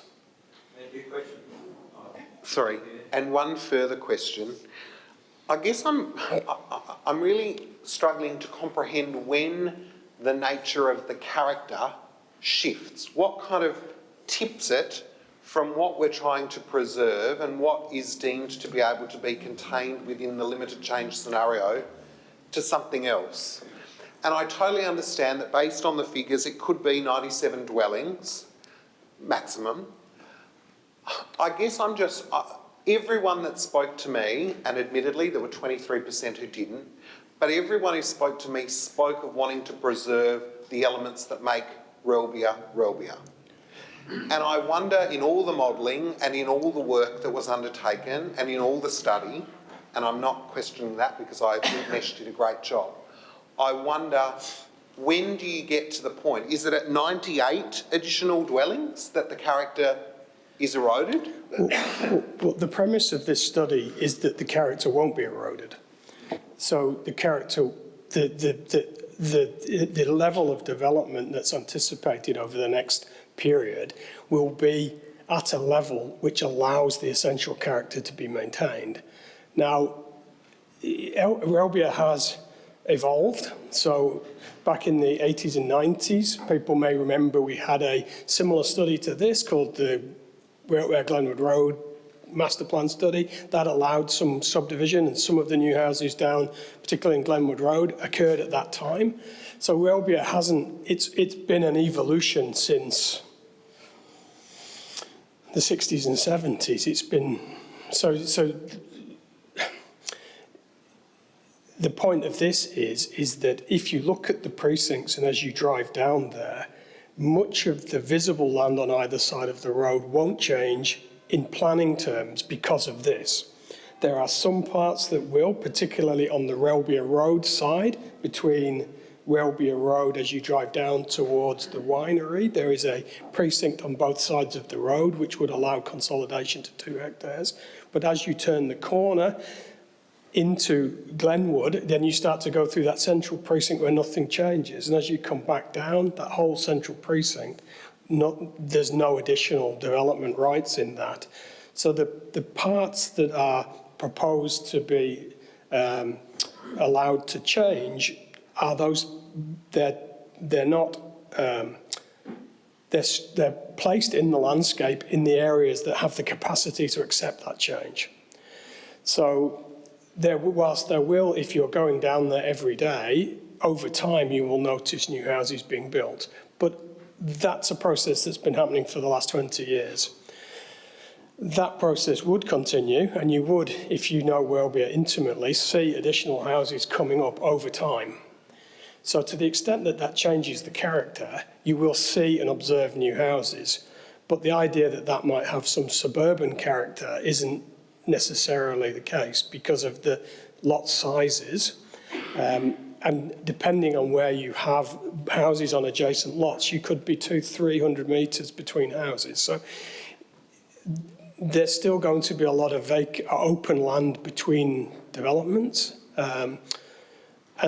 So to cut a long story short, the premise of this is that the amount of development that's foreseen going forward is at a level that essentially maintains the qualities. Thank you. Councillor Mackenzie had a question. Just in relation to our infrastructure, I think they're both council roads, are they, Glenwood and Relbia Road? So would I...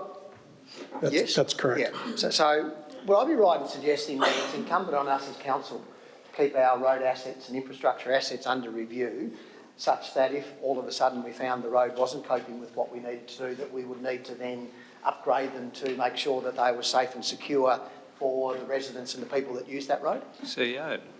Thanks, Mr Mayor. Well, that's correct, and that's what we do. Yeah. And working through this process, it was outlined by the manager that we have followed a robust process in terms of having traffic engineers assess the roads and determine their level of safety.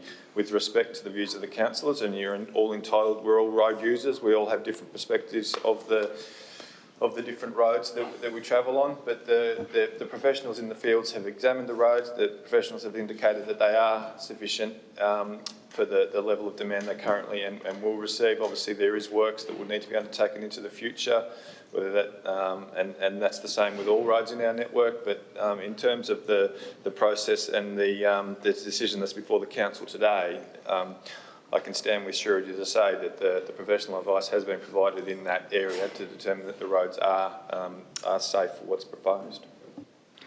Thank you. Question, Councillor Walker. Thank you, Mayor. A couple of questions, and good to Mr Jamieson standing there. One would be in regards to scenic protection for the area. I know it's not probably an area that we'd normally associate with skylines and things like that. Nonetheless, it's a concern people who currently live there. Will there be, is there any discussion of, I suppose, natural scenic protection in this process?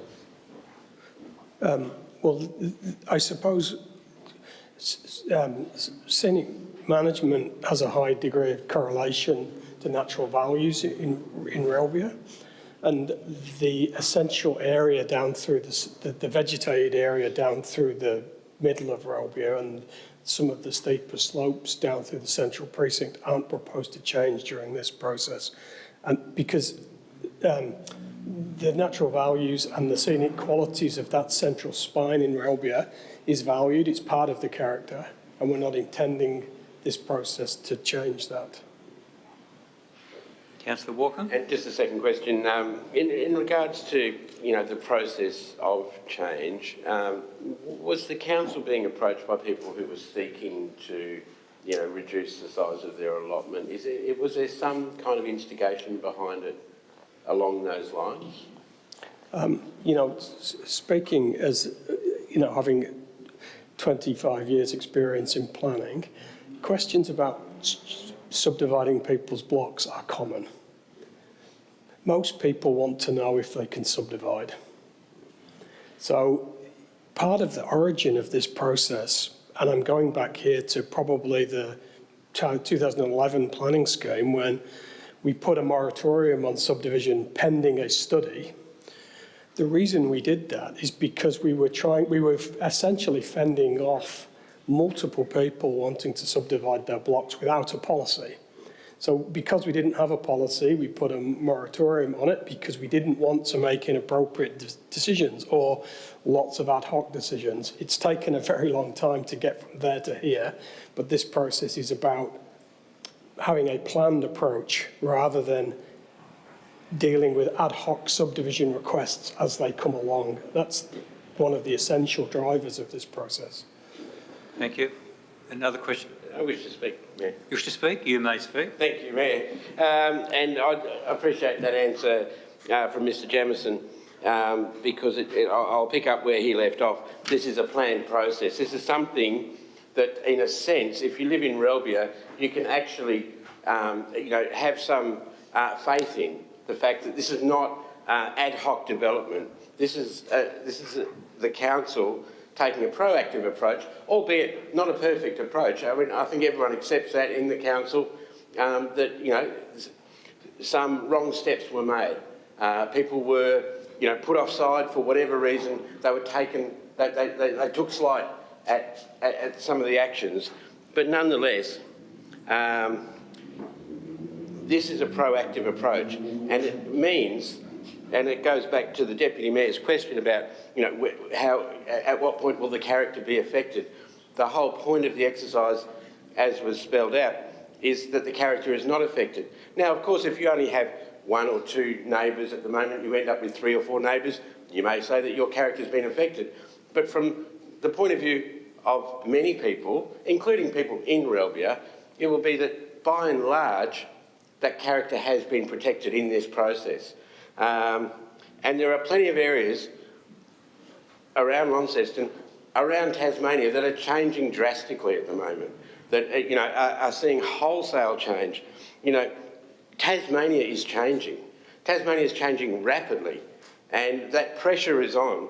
And I think if you're a resident of Relbia, and you have been one of those 73% who have said that we don't want any change, you can take some comfort in the fact that this, by and large, protects your amenity far more than most people in Tasmania's amenity is being protected at the moment. As I say, we've taken wrong steps, and it's a difficult subject to address because none of us want change. None of us want to see the amenity that we're used to change in any way. This step, I suppose it's the unknown outcomes that people, it's the fear of the unknown. I don't know if I own 4 acres, 4 hectares, I don't know, is that neighbour going to subdivide that piece or is it going to be that piece? I don't know. Anything we can do as a council to address that will be great. I'm quite prepared for this process to go on, in a way where we can create more assurances for people that they won't be adversely affected. Now, you know, that we can't guarantee that, but I think this has probably been the best way that the council has been able to address this, address the pressures that Tasmania is facing in terms of increased demand for land and desirable land. I mean, who wouldn't want to live in Relbia? It's a beautiful place. You know, we've all had associations with it over the years. We've all seen it change. But yes, as much as we can do to limit those unknown outcomes, and I think that is primarily what this is doing. You know, the council can't, you know, spell out every individual subdivision that may occur. We have to address them on an as presented basis. But there's plenty of opportunity within that to make adjustments accordingly. So we all want to protect our amenity, but this pressure that is being put on when Relbia, you know, was developed, I mean, you know, I can remember Glenwood Farm out there. It was an actual farm with an actual farmhouse. You know, that's gone. That was, I think, the Genders family from many years ago. You know, that's changed. It's not going to come back again. But what we have here is something that will be maintained and hopefully, you know, through council works, improvement in roads, in paths, in curbing, whatever it might be, it'll actually be improved in that sense. So there will be additional cars on the road. When we talk about an additional 700 traffic movements, it's not just one road, there's multiple roads there. That might be only 200 additional movements on one particular road. That might only be an extra one car every 5 or 10 minutes. That's the sort of thing we're talking about in terms of traffic movements there. So what could we do? We could do nothing. And that's what some people have said, just do nothing. But Tasmania, can we do nothing? Can we just look around and say, we're not going to change. We're not going to try and be proactive in our approach towards solving issues from multiple interested parties. Some people, of course, are not going to divide their land. They like their 10 hectares or whatever they've got. Some people are going to want to do that for their retirement, for their children, whatever it may be. So that limited flexibility, I think by and large, will address issues that council has, the demands that we have to see some development, but it does also address the needs of the people that live there. And I can understand... Thank you, Councillor Walker. Your time's up. Do you need an extension? A short one, please, Mayor. Thank you. Move Councillor Soward, seconded Councillor Spencer. All those in favour? That's carried. Thank you. I can understand why people don't want to see any change, and completely understandable. But I would much rather this process goes ahead than to sit back and do nothing and to actually see things overcome with a different process altogether that might, you know, have far more adverse effects. And I'd encourage not just our council in the future, but other councils around Tasmania to take this approach. Because we are seeing ad hoc developments, we're seeing strip developments. It's very un-Tasmanian, some of it. You know, we are losing those values in terms of scenic protection, in terms of country vistas. And it's being done in a little bit of a gold rush at the moment. Of course, you know, the profit motive is there, but anything councils can do to help control that process, to give people a say, which is what we have done, and to protect the values that those people have there, I think is a good thing. I understand people's concerns. I know that I'd prefer Tasmania didn't change it all myself, but let me tell you, it is changing. So I'm quite happy to talk to anyone about it. Surprisingly, I haven't been approached very much about this, you know, but you know, I'm more than happy to talk to people about it and their individual concerns. But on a whole level, we have to make those decisions. We have to be the ones that embrace some form of structure around what will happen, and that's what we're doing today. Thank you. Any other speakers? Councillor Harris, wish to close.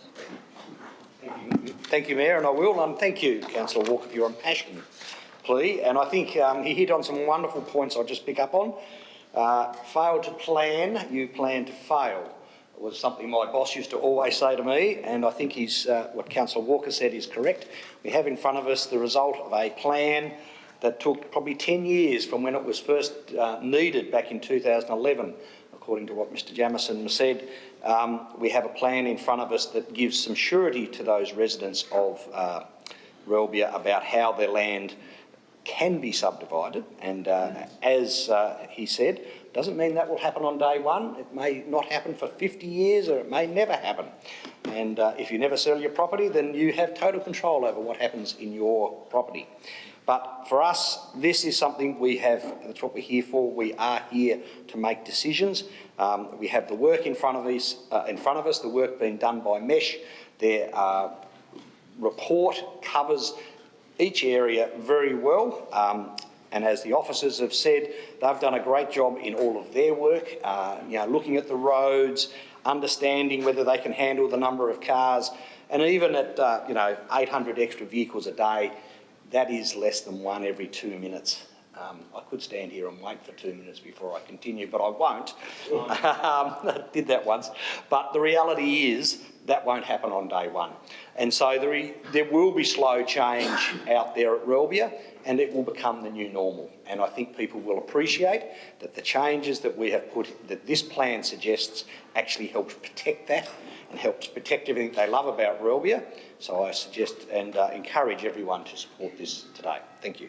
Thank you. I'll put the motion. Those in favour, please raise your hand.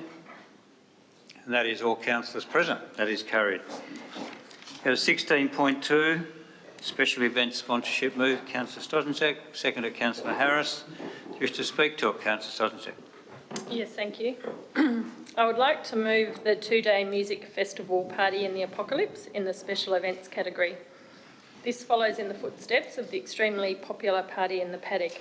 Whilst the initial request was made for $30,000, the committee assessed the application at $20,000, which is more in keeping with other funding allocations for similar large events. It also reflected our budgetary constraints. Once again, Vibestown have made the bold decision to host an event during this challenging time, and I commend them for this. I'm sure they will deliver a very successful event. Thank you. Question from Deputy Mayor. Thanks, Mayor. So I'm just wondering, with regard to the original event, the dates that were altered, was the application received for that event, or is this has this been received subsequent to the change of date and venue? You are. Tracy. Thank you, Deputy Mayor. The application was received after the first change of dates, yes. So we were not at all approached to sponsor the first event. I guess my question is, what has occurred since? Yeah, I'm afraid I can't answer that.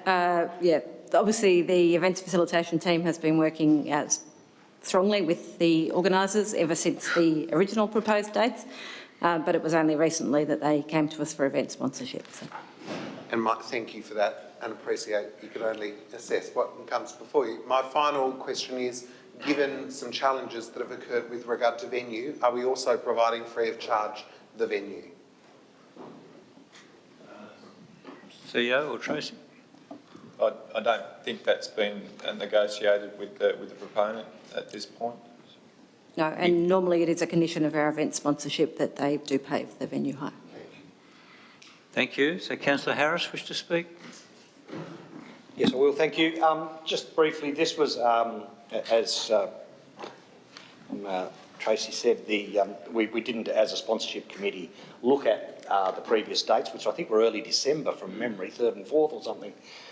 So obviously they have moved to this later date in December, and also moved to address a number of concerns that were identified in use of the Churchill Park ground for the first time for this type of concert, to make sure that no damage to our infrastructure or the grounds happened as a result of this particular event. So I think, as is normally the case with this particular promoter, they have been very responsive to everything that has been done. And I think that a $20,000 donation for not donation, but a sponsorship for their particular event helps ensure to go ahead and helps bring in a certain amount of tourism.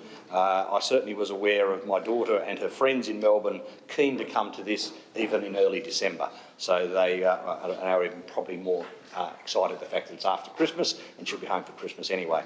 So I do think that we should support this for their first party in the apocalypse. Interesting, it's called part 1. I don't know whether that means there's future parts to come, but I'm happy to support the motion. Thank you. Councillor Mackenzie. Thanks, Mayor, and thank you, Deputy Mayor, for raising that question because I wasn't unaware of it, so it just makes the whole process a little bit curious as to how we've ended up where we've got to. And I guess I'm comfortable with the actual decision to support. What I'm not comfortable about is what we do in regards to precedences and how we do these things and making sure that we don't use this as a template for others to say, oh, sorry, we forgot to put our funding in, we'll put it in at any odd time during the year. So I'm comfortable in this particular instance. I think we're in special circumstances coming out of COVID, so I'm happy to sort of say if there's a slightly change in process as a result of COVID, I'm happy to do it in this particular instance, but I just don't want to get ourselves in a situation where somebody, oh, but you did it for them, and therefore we're all of a sudden back in the loop of having to deal with somebody when somebody comes in to see us at any time because they forgot to put their application in when it was appropriate. So I will support it on the basis of special circumstances, but not wishing to set a precedent with this particular issue. Thank you. Any other speakers? Councillor Stosnjek wish to close? I'll put the motion. Those in favour? Those against? That's 1 against. The rest are 4. The motion is carried. We move on to 18.1. We have a speaker for 18.1. Oh, no, we don't. I'll take that back. I was thinking ahead. So 18.1, sorry. Is someone happy to move? Councillor Mackenzie moved. Seconded. Councillor Harris, thank you. Just to speak to it, Councillor Mackenzie. I do, thanks, Mayor. I think this is a good process that's gone in. We've taken the blocks. I think we had discussions about it. We're now going out. Whilst I know we were approached by the neighbouring property to purchase the land at some stage, I think when we workshopped and discussed this thing, we said, well, hang on, we just need to make sure that we're getting fair value for it, and the best way to do that is expression of interest. So I think that's the process you put in place. I'm pleased to see in there you've costed your own time in there, which is great. I think this is a robust process. Doesn't mean we have to sell it if we don't get an appropriate reward for the block, but at least means that it's out in the market. Thank you, Councillor Harris. Any other Deputy Mayor? Thank you, Mayor. Again, I think this is a great process. This team are doing some great work. I mean, they're uncovering things that haven't been uncovered in years gone by and getting them sorted and tidied up and cleaned up, and that is really appreciated. But most importantly, what I think is great about this is the educative process, Councillor Soward, that we've been on, because the council laws have been informed of what is desirable for the space, but also for the spot, but also the options that are afforded to us. And I think the option as outlined, particularly in 3, is really clear and most importantly is really transparent for our community. So I commend it to the table. Thank you. Councillor Walker. Thank you, Mayor. And likewise, that transparency I'm sure to everyone is very important. I won't take credit or ownership of that. But I will say that I for one, I'm happy to have on the record that I'm generally not in favour of council disposing of land. I understand that there's desirability. Sometimes it would seem like it's maybe a cost imposed on ourselves, very desirable for someone in the community to perhaps purchase. But I think in the long term, we're not to know sometimes how this land will become more useful, more valuable in the future. In a little slice of land like that, you might think, well, that's not much at all. But it could be that in the future it is usable for something that the council. It might be a tiny park. It might be a little coffee stand. Who knows? The point is that is a developing area, and so I'm cautious, I will say. So I appreciate what Councillor Mackenzie said, that this process doesn't commit us to selling this land. And of course it is desirable for the business in that vicinity. But it's also desirable that the council, we're not under any pressure to sell land, then why should we? Thank you. Thank you. Councillor Spencer. Spot on. I agree with what everyone said. Transparency means a lot to me, and a fair deal for the ratepayers. I don't think it's worth keeping. I don't think what we can ever use it for. That's the thing, you know. If we can get, you know, a good price for it, I'd say sell it. But I like the process of going through a proper tender to sell it. So it's fair on the ratepayers. Thank you. Thank you. Any other councillor wish to speak? Councillor Mackenzie, wish to close? Thanks, and Councillor Walker, just to add to what you just said, my view is, we should keep land which is strategic or we think might be strategic into the future. This was a bit that was reserved for road, I think, at some stage in the past, so we've now determined we don't need it for roadworks.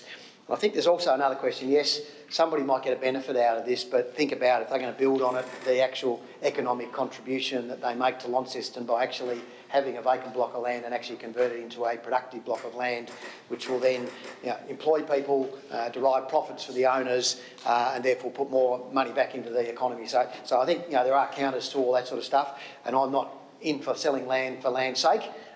This is a block of land which I don't think is particularly strategic for what we might need into the future, and certainly we can have debates about other blocks of land, and I'd probably agree with you, but not this one. Thank you. I'll put the motion. Those in favour, please raise your hand. And that is all councillors present. That is carried. 18.2, park closure of the highway. Moved Councillor Mackenzie. Seconded Councillor Harris. You wish to speak to Councillor Mackenzie? I'd like to ask a question before I do, because this block of land I think is different to the block of land I thought it was. Oh. We've had other blocks of land in South East Drive where we've been in the Supreme Court over close. This is not these blocks of land. That's a bit further up the road, I think, isn't it? That's 23 or something like that. Thanks, Councillor. Yes, that's different. Yeah, so thank you. I just wanted to, before I started speaking, because again, if for those that have been here as long as I have, you would very well know the other block of land. And again, and I'm sitting there thinking that the person who engaged with us on the other block of land would sit here and say, oh, you're going to vote and just bang, deal with this and away it goes. Woe is me, why didn't we get a fair hearing like this? Now, as I understand it, the last block of land related to actually a court process taken out by residents who objected to it doing. Sorry, next question, and I know I better come at the end of it. So I fundamentally think this makes sense to deal with this the way that we've dealt with it. We're valuing it appropriately. It's not a block of land that we are using or it's contributing anything to our being. I don't like the fact that people have encroached on our blocks of land to achieve what they've got, but I think in this particular instance, I think it makes sense for us to sort of just deal with it and move on, and they pay us an appropriate amount of money, including your cost, which is great. So I'm very happy that that's been valued and done at an appropriate rate. I guess the key is that, so I'll finish at that other than just my final question. Does this need to go to advertising, which I think is where it all came unstuck in the previous issue? Thank you. Yes, thanks, Councillor. This will require two sets of advertising, one for the highway, which is a closure of part of the verge. It's an unused part of the highway by the public, but technically within the boundary of the highway, so that requires its own advertising. And similarly with the public land, that also requires public advertising. So there'll be two lots which have also been accounted for in the costing of this. Question, Deputy Mayor. Thank you. A question in Councillor Dawkins' absence, through you, Mayor, probably to General Manager Shane. Is there or could there be any future use for this particular strip, very small strip, with regard to traffic calming, slowing measures into the future? We know that these sorts of options are difficult to find solutions to. Could this be something that could be strategically useful to us into the future, notwithstanding its size? Thank you. Shane. I guess from the topography of it, I'm not sure. I'm not aware of what we could do to calm traffic in that particular location. Thank you. Councillor Harris, wish to speak? You seconded it. Yes, thank you. Yeah, I was just looking at that on the thing. There's a very steep driveway that goes down to number 29. So whilst I haven't been to look at this block of land, I do take it, and having known that general area, it's probably quite steep. So I suggest there's probably not a lot in it for us as far as road widening or otherwise. And it seems a pragmatic approach to take to fix what has probably been an issue for a long time, I take. I'm getting nods there, which is something that it's good to see. And in fact, you know, these types of things do need to be cleaned up, and it is important for the ratepayers, but also that particular ratepayer at number 29 to help him finally resolve what may have been hanging over his head. And it obviously hasn't stopped him putting his garage there, and I think we need to be conscious of the council that we do address these in a timely manner, and there's never a better time than now. So I will support the motion. Thank you. Councillor Walker. Yes, and to help him or her, Councillor Councillor Harris. But I will take an opposing sort of view to that. Look, you know, and being familiar with the area, yeah, it's a steep verge. I can't see that we're particularly going to use it. But there's two parcels of land here, or two separate sections, and one is part of you know, what was donated to Launceston City Council by the Barnes family, which is the Cataract Gorge Reserve. This is an encroachment upon the Cataract Gorge Reserve. Now, can you imagine if a number of houses that do border the Cataract Gorge started to use that land, usurp that land for their own backyard, and, you know, to put up a fence maybe, to say, well, there's a bit of a better view from here, or nobody's using this land. It would be a nightmare. It would be an extremely dangerous precedent to set. That's one section of the land. The other section is the road verge, where it would appear that, first of all, the garage has been built somewhat on the road, on the designated roadway, and that some other ancillary garden, you know, compost or whatever has also been put there. It really is quite a steep verge there. Now, there could also be some problems. Again, the precedent that you set when you allow someone to do that and then say, well, that's okay, you can now purchase that from the council. But I can imagine also, with the steepness of that road there, you know, there may also be issues. You know, it could be to do with subsidence of the road, which makes it difficult to address. You know, we might have to, you know, at some point put a retaining wall in there or something to support the road. Who knows what it might be? Once we lose that strip of land, there could be issues in the future. I'm no road expert, fair enough, but you know, I do see that by moving that boundary closer to the road, it may create further issues. But yes, it's certainly the precedent that is set. Look, you know, it might not have been the present owner of this property who did this. I have no idea. But it's been done, and surely anyone who owns a property knows the boundary of their property. They know where they should be putting their fence. So am I suggesting that this has been done intentionally? Yes, I am. It would appear as though someone has usurped that space because they can, because no one else is taking an interest in it. Like I say, it might not be the present owner, it might have been done 20 years ago. That's fine, but then for us to turn around and say, well, that's okay, we'll sell that, I think is a really dangerous precedent. It solves the problem neatly, quickly, efficiently, but it creates a new problem. And that is, it's saying that if you do usurp public land, there's a fair chance that you might actually be able to keep it. So I've got problems with that. I don't know if there's an opportunity for negotiation, i.e. one section of this would simply mean moving the fence closer to the house, and that section, which is in part of the Cataract Gorge Reserve, would return to the Cataract Gorge. That would be a simple solution, just as simple as having to change the boundaries.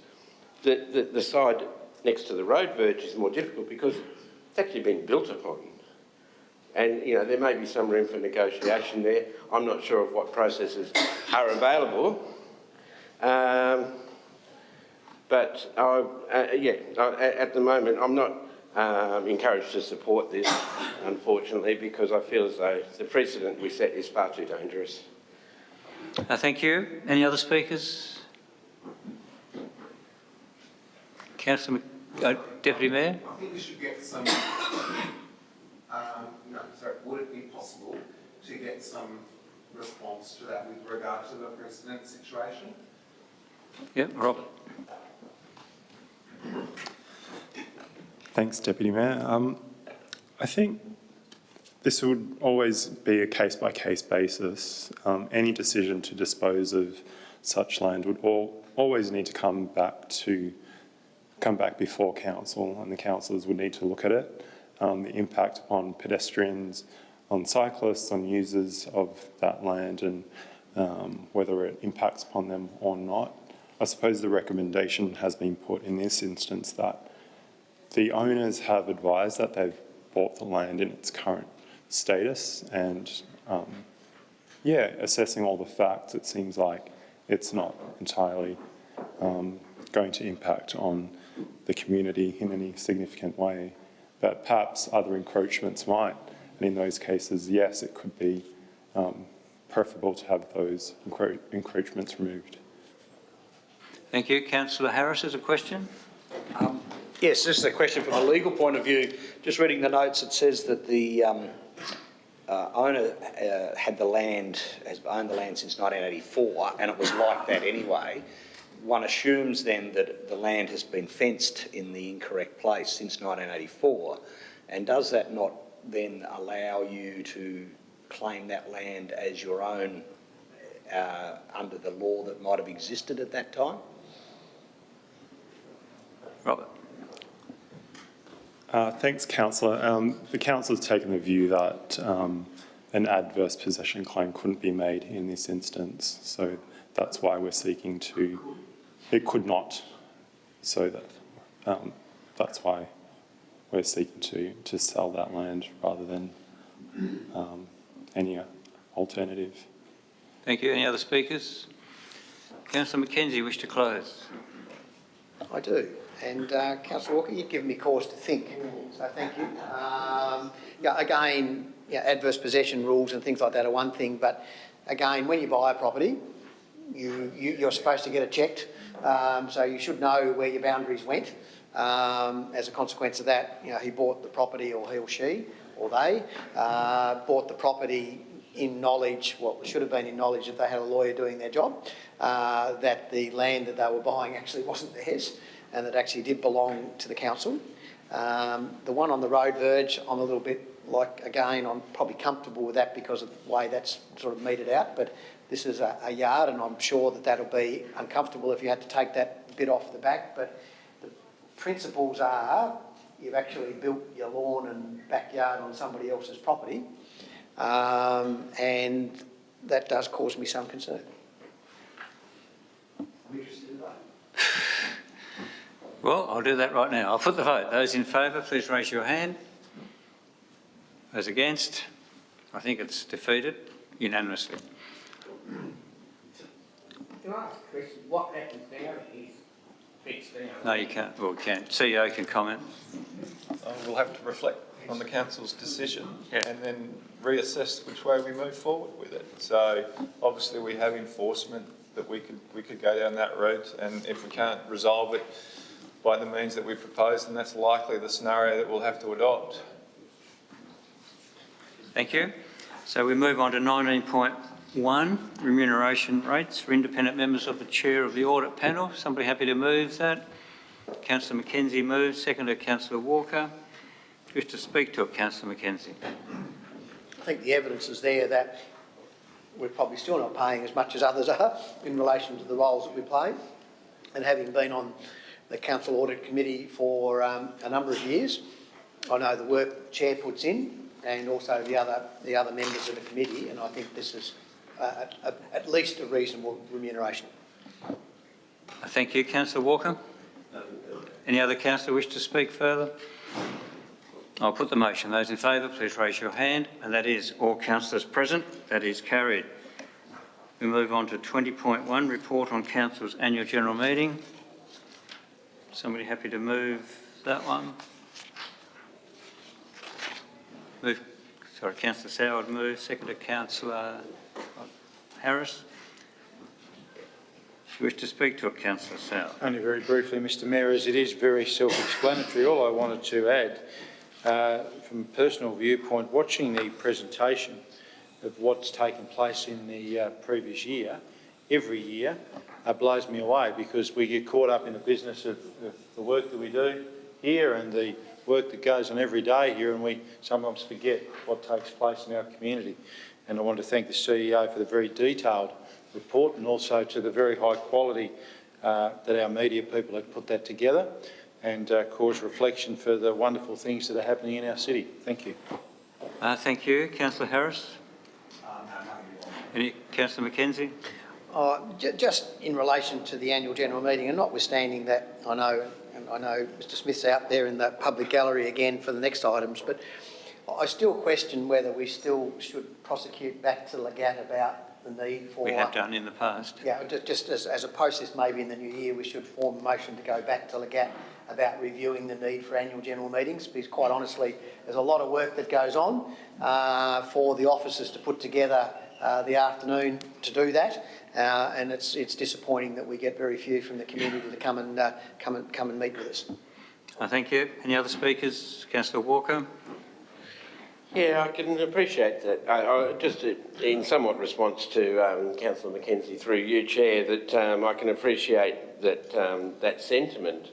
It might seem as though it is a legacy type of item, somewhat antiquated process, but at the same time it is that opportunity. I congratulate Robin Smith for taking advantage of that opportunity and taking that interest in the council's activities. I suppose I would, just posit, and look, over the course of the 4 years, I too would like to, support Councillor Soward's comments that, seeing the work that the council is doing and having seen that over the past 4 years coming together and increasing, it's exciting to watch. But I would be somewhat concerned. I know there's other avenues for the public to make their feelings known. I suppose I'd like to see an encouragement of that process. I'm not sure whose job that would be, whether it is councillors or whether it's council officers, but to encourage that participation, because it's that grand old thing called democracy, I suppose, for better or for worse. And sometimes there's no interest in something until it's too late. That's people's own choices, but at least the opportunity is always there. And it's a different kind of meeting, the AGM, in that respect. So I'd certainly be supportive of any efforts we made to make it more relevant and viable, I suppose, in the longer term. Because it is an opportunity that I'm sure if we could make those avenues a little bit clearer, that people may take advantage of. I often do that when I speak to people, but they said I couldn't be bothered. Why would I? So there you go. Councillor Harris. Yeah, just briefly on the matter of AGMs, as a ratepayer at Latrobe, I also follow their Facebook page, and I think they would have at least 60 to 80 people at their AGM as posted 2 days ago. Perhaps we should have a look to see what they were offering for afternoon tea that turned such a large turn up for their AGM. It's usually when you have an issue that you come along. Any other councillors wish to speak? Councillor Soward, wish to close? Yeah, thanks, Mr Mayor, and I thank all councillors for their contribution, and I do share a very similar view to Councillor Mackenzie. And I just wanted to say, I really take your point there, Councillor Walker. I think that, having that avenue for democracy is really important, and I think, and only reflecting back in the last few years, what I see, and I think is being reflected, is that there are a lot more different avenues. So back in the day, if you wanted to make your voice known to the council, you came to the AGM. I'd say every one of the councillors around this table, in my time, are probably more accessible and more approachable through various means. And I think too the other avenues with Your Voice, Your Launceston. So I think there are a lot of avenues there, and I think that's probably where people do choose to connect. It's only my view. And as was noted with the Latrobe our general meeting, I would reflect and think that that probably wasn't due to warm circumstances that those people turned up. So often we see in any council that where things are perhaps somewhat, there are some issues that gets people out. People don't generally turn up if they're happy, which again is sad. It's nice for people to come along and see the presentations and hear the people like Mr Smith with his ideas for our city. So I will sit down, but again wanted to reiterate what a great presentation it was and how there are many, many good things happening in our city. Thank you. Thank you. Maybe we encourage our communications to put it on Facebook, then a lot more people will get to see it. I will put the motion. Those in favour? That is carried unanimously by all people present. 20.2, notice a motion from the annual general meeting from Mr Robin Smith. Just Robin. Oh, somebody move it first? Oh, you want, that's right. You'd like to speak to it first? Oh, yeah, yep. That's right. Mixed up. Thanks, Robin. Thank you, Mr Mayor. Robin Smith on behalf of Coffee Republic. 2 minutes. 2 minutes, yes. This really is the only opportunity for something that deals so directly with council, that council controls, for a member of the public to bring it to council. You can ordinarily have a word with an officer perhaps, but clearly, judging by the comments from this, it's unsupported, as all three motions are unsupported. It wouldn't have come to much anyway. You could have gone to your local council, a politician, a police sergeant or something, but the points that this asks for in a review are that perhaps this activity is potentially unsuitable in that spot, which is a retail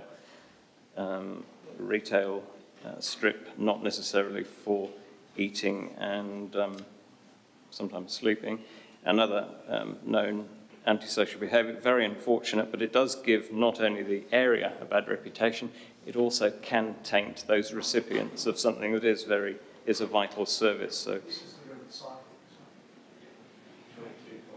oh, I beg your pardon. Well, I made a mess of that, didn't I? I was talking social services. All right. Could I take that again? I'll have to go back. Time's up.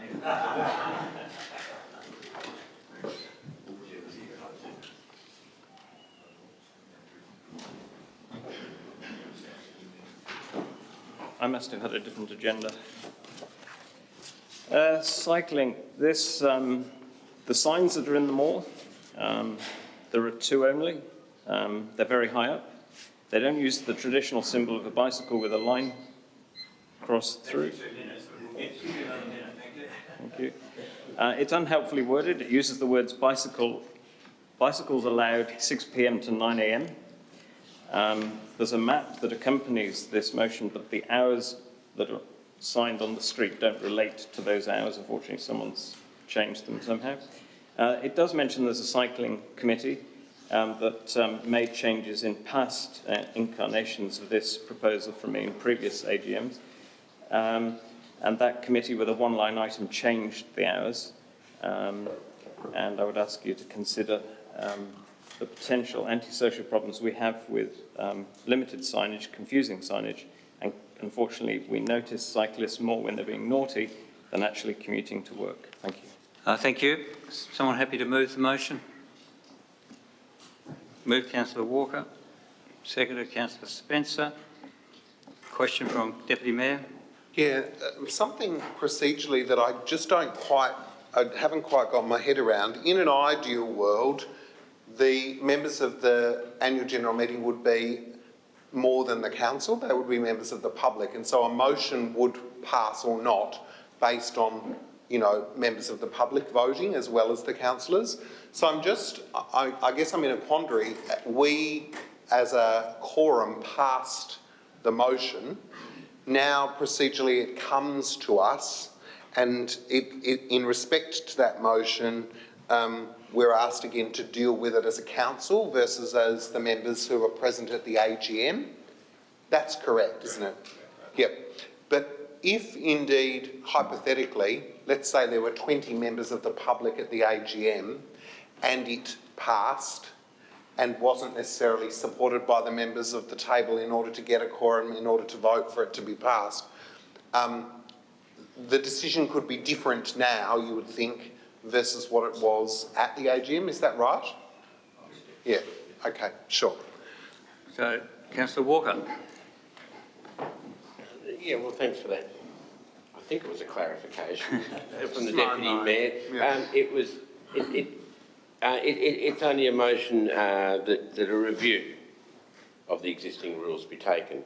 That might mean that the Transport Committee, would look at that as part of that review, that the CEO and through Infrastructure may look at that as part of that review.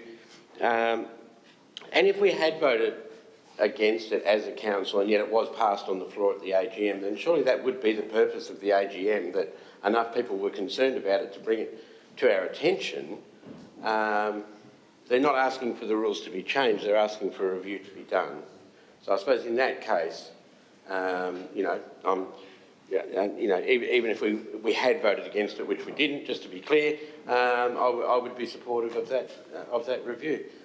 If someone from the public has brought that up, they've obviously seen it and thought it important enough to do. And if one person has thought it, it probably means there's another 50 other people who've also thought it too. Not necessarily so, but if someone has taken the time to raise it, then, I suppose, going back to my talkback radio days, if one person phoned up about an issue, it usually meant there were another 100 other people thinking about phoning up about that issue. It has occurred to people. So for someone to step forward and do that, I think is grist for the mill. It's food for thought for council to review that, and that's entirely appropriate. So I commend the motion to the table. I thank you. Councillor Spencer. Any other? Councillor Harris? Yes, thank you. Yes, I'll be supporting the motion because I do think now is the ideal time to perhaps be reviewing what cyclists and the signage about cyclists in the mall, because we would now have the opportunity to, of course, add e-scooters to that particular opportunity as well. And I'm sure, because having ridden an e-scooter in the CBD, it is certainly not something that I would think belongs in the mall, but at the moment we probably don't have anything that excludes them from that area. So I think it's an ideal time for us to now review this and perhaps come back with that. And so I'll be supporting the motion. Thank you. Any other councillors wish to speak? Councillor Walker, wish to close? I'll put the motion. Those in favour, please raise your hand. That's carried. 20.3. Mr Smith, you wish to speak to it? You've got a minute left. Mayor, could you, just for my benefit, tell me which of the remaining two motions that is, the social services or the leaf blowers? This one's the social services. Social services. So you can just continue on from where you were another minute. Thank you. Thank you. So just to recap, there are some issues with it. It's unfair that the citing of the services there may have unintended consequences and potentially a bad reputation for those that do need a valuable service. It is essentially a retail strip. I'm sure there must be better places, particularly in rainy, cold, middle of winter. I see people standing out there for food, and I just can't imagine that we can't find a better spot than the Brisbane Street Mall. And this would give council the opportunity, this is only asking for a review, to liaise once again with, and it does mention in a previous agenda item that the regular working group agencies that consider the best location of these services within council. If that potentially that review could be conducted through that working group, whoever they are, I'm not familiar with them, but it would potentially be something that might identify whether they've ever actually had permits to be there. I understand that they never have, they just sort of turn up because of the problems that were experienced down at Royal Park. So it's a very sensitive issue, but doesn't mean that it shouldn't be looked at. Thank you. Thank you. So someone happy to move the motion? Councillor Walker moved. Is there a seconder? Deputy Mayor. Councillor Walker, you wish to speak to it? It certainly is a sensitive topic, and that should not make us afraid in any way from discussing it. And and finding an appropriate location, whether it is the mall, whether it continues to be the Brisbane Street Mall, or whether there are other alternatives. I suppose the city wasn't designed, it wasn't built in order to provide this type of particular service. Sometimes it's a private property that has provided some of these services, through their own benevolence, using public space. It may well be that is the most appropriate place, but we shouldn't be afraid of finding out if there can be any alternatives. Certainly the mall is not the most protected place at all times in terms of the weather in Tasmania and the cold and that sort of thing. So there might be other appropriate places, and I look forward to answers to those questions. Thank you. Deputy Mayor. Yeah, thanks, Mayor. I've supported this motion hoping that, I guess, with the holistic approach that's being taken to homelessness in the city, this can be agendarised and looked at from that perspective. I thought, and I'm a fan of Mr Smith and his wife's, but I did think the tone of some of the comments at the AGM with regard to this issue were a tad out of line. This isn't about moving people who need a helping hand on. It's not about ensuring that people who have challenges and difficulties are not seen outside certain businesses. It's about ensuring the safety, the well-being of those people, together with the general members of our community who don't rely on those services to survive, are safe and that their well-being, and in terms of traffic flow, is best dealt with.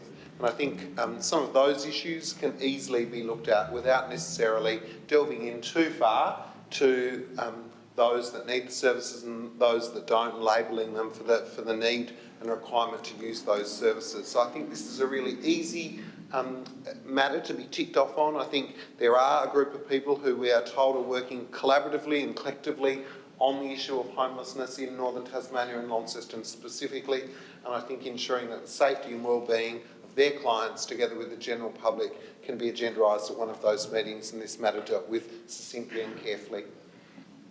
Thank you. Councillor McKenzie. Yeah, I raised to support Councillor Gibson's comment because that's my view as well. We do actually have a group who meet with the service providers in regards to things. So I'm happy that we don't do a review, but I would see putting on the agenda of the next group meeting to say, is there a better way to do this, and taking on board the comments made by Mr Smith at the AGM is a way of at least bringing it up, because I mean, you can sit there and say the safety and security of everybody is well harnessed in a well-lit area in the middle of the city where people can see them from everywhere. So you'd sit there and say it's probably not a bad place from that, but I think given the comments made, it's worthwhile just reflecting it back through the groups that actually provide those services.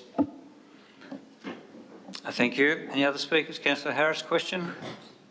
Yes, just a question. What is the committee that we are talking about that meets with these groups? Is it the Launceston Safer Communities Partnership, or is it in fact another committee? It's another committee with homeless people, the groups of all the different charities that meet together. Good. I might speak then just on that, because I do think I was a bit worried that being on the Safer Communities Committee that this wasn't quite our agenda, and I was hoping there was another committee. So I do think, having heard some of the stories of when they do pull up on the edge of the mall, those who come to the van tend to disregard their own safety in crossing the road and causing some problems like that. So I think it is worthy of a time for review, so I'll be supporting the motion today. Thank you. Any other speakers? Councillor Walker, wish to close? Yes, and I appreciate the comments of the Deputy Mayor in regards to wrapping this into that broader conversation. This is a situation that is increasing. I suppose some people might describe it as a problem. It's not a problem, it's an issue. If you think of it as a problem, well, it's certainly not a problem that's going to go away.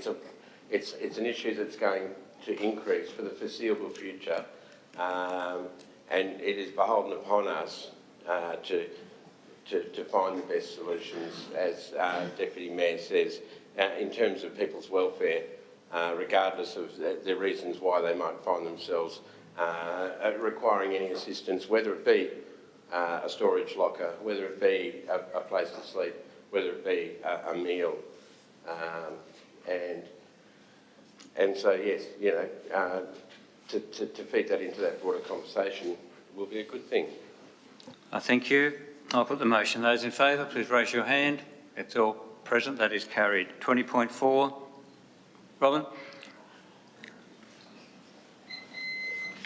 Mr Mayor, this arises, this has, something's not quite right with the practice of leaf blowing. I did use the word sweet air in Tasmania, and I watched this morning as the leaf blowers went past again, and it was unfortunate to see.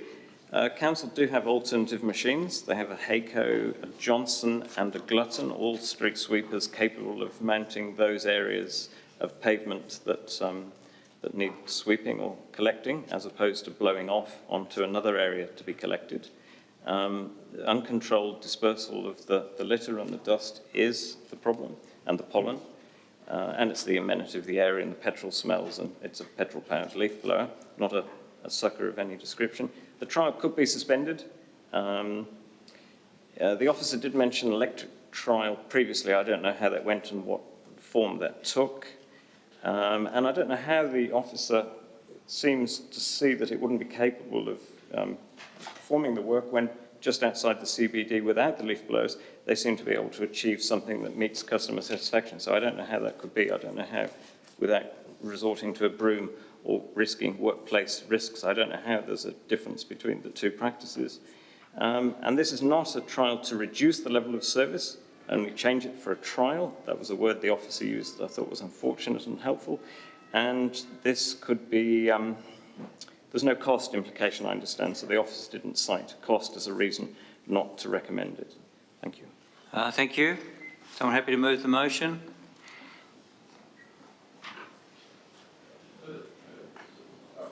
Councillor Walker? Sorry? Seconder? Councillor Spencer? Do you wish to speak to it, Councillor Walker? Well, I was going to say, for the purposes of discussion, I was happy to move the motion. I'm undecided myself, and not being a leaf blower expert in any shape or form, but you know, nonetheless, it would appear to be, and I understand that our teams that take care of our streets and do a wonderful job, and I have seen them in action at 6 o'clock in the morning, and there are leaves and dust going everywhere. It is true. You know, it's a busy scene, and they get the job done. So it may be the case that it's simply a matter of approaching it with a little bit more finesse in terms of being a bit closer to the doorways and blowing away rather than sort of, you know, but again, no expert in these things. In that respect, I'd, you know, be happy to see it, you know, somewhat progressed in that the recommendation being a trial to reduce the level of service can be undertaken. Well, maybe not reduce the level of service, but to just see if there's any technique sort of tweaking that can go on there. I think that the main issue was that this is blowing dust under the doors of shops. I understand the other machinery can't necessarily get into these positions, and there's an expediency involved in doing these jobs that every day need to be done. So I'm happy to sort of, you know, hear more about that and see it progress to where it possibly can, given, you know, that, you know, maybe just a different, you know, door seal at the bottom of a door might also be a solution, who knows, but yeah. Thank you. Councillor Spencer, do you wish to speak? Yes, I thought there was the issue where they using the blowers and the dust is going under the doors. That's what I understood. Technically, I could sweep all that out in about half hour, all them shops, just out away so they didn't get blown back in. What's the chance in using a sucker instead of a blower? You can get a sucker with a backpack that you collect all the dust and leaves on that. Would that help? We've already got what we call the glutton, and it's, I'm going to say it's effective at picking up big bits of litter, but that's about it. And just to clarify, we don't blow things into doorways. I'm not saying dust doesn't get under doorways. We're very careful to make sure we're not letting that occur, and we actually don't blow around Mr. Smith's doorway at all. Thank you. Deputy Mayor. Thanks. I won't be supporting this motion. It's too prescriptive, it's too definite, it's asking to do things that I think our actual cleansing crew, who have such pride and do their job so well, would think laughable in terms of what they're being asked to do on a Tuesday for 2 months versus on a Monday, a Wednesday, Thursday, Friday, Saturday and Sunday. I think I've heard loud and clear from Mr Smith and other people in line with their own sustainability goals, in line with the amount of litter that people produce, particularly, overnight litter. And it's not just leaves, let me tell you, it's a whole range of things that have to be dealt with that our crew do an exceptional job to deal with. I think this motion shouldn't be supported, but the concept behind our team looking at the best and most sustainable way of dealing with the issue, noting the fumes that Mr Smith and others have referenced as a result of the work that needs to be carried out. I think there's another way that our staff and officers could come at this issue. I don't believe that having Tuesdays as a leaf blower free day for the months of March and April is a sensible way to move forward with this matter. I think it could be considered a variety of different ways. That the concept has been heard loud and clear and that we should approach it a different way. Thank you. Any other speakers? Councillor Walker, wish to close? Yes, I certainly move this motion as to facilitate the discussion. I'm not sure I'm glad I did that or not, but soon find out with the vote. And nonetheless, Mr Smith has raised the issue, and I'm sure he's appreciative of all the work that he's done to keep our streets clean, our parks, and as Deputy Mayor says, that it's not just leaves. There's a lot of other rubbish as well. So necessary work that gets done. Thank you. Thank you. I'll put the motion. Those in favour, please raise your hand. Those against? So that's lost by all councillors. So we move. Now we have a motion of going to closed council. Move Councillor Harris, seconded Councillor Spencer. All those in favour, please raise your hand. That is carried unanimously. Thank you.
So we're back into open council. Could I have somebody move that we endorse the decision taken in closed? Move Councillor Soward, seconded Councillor Dakey.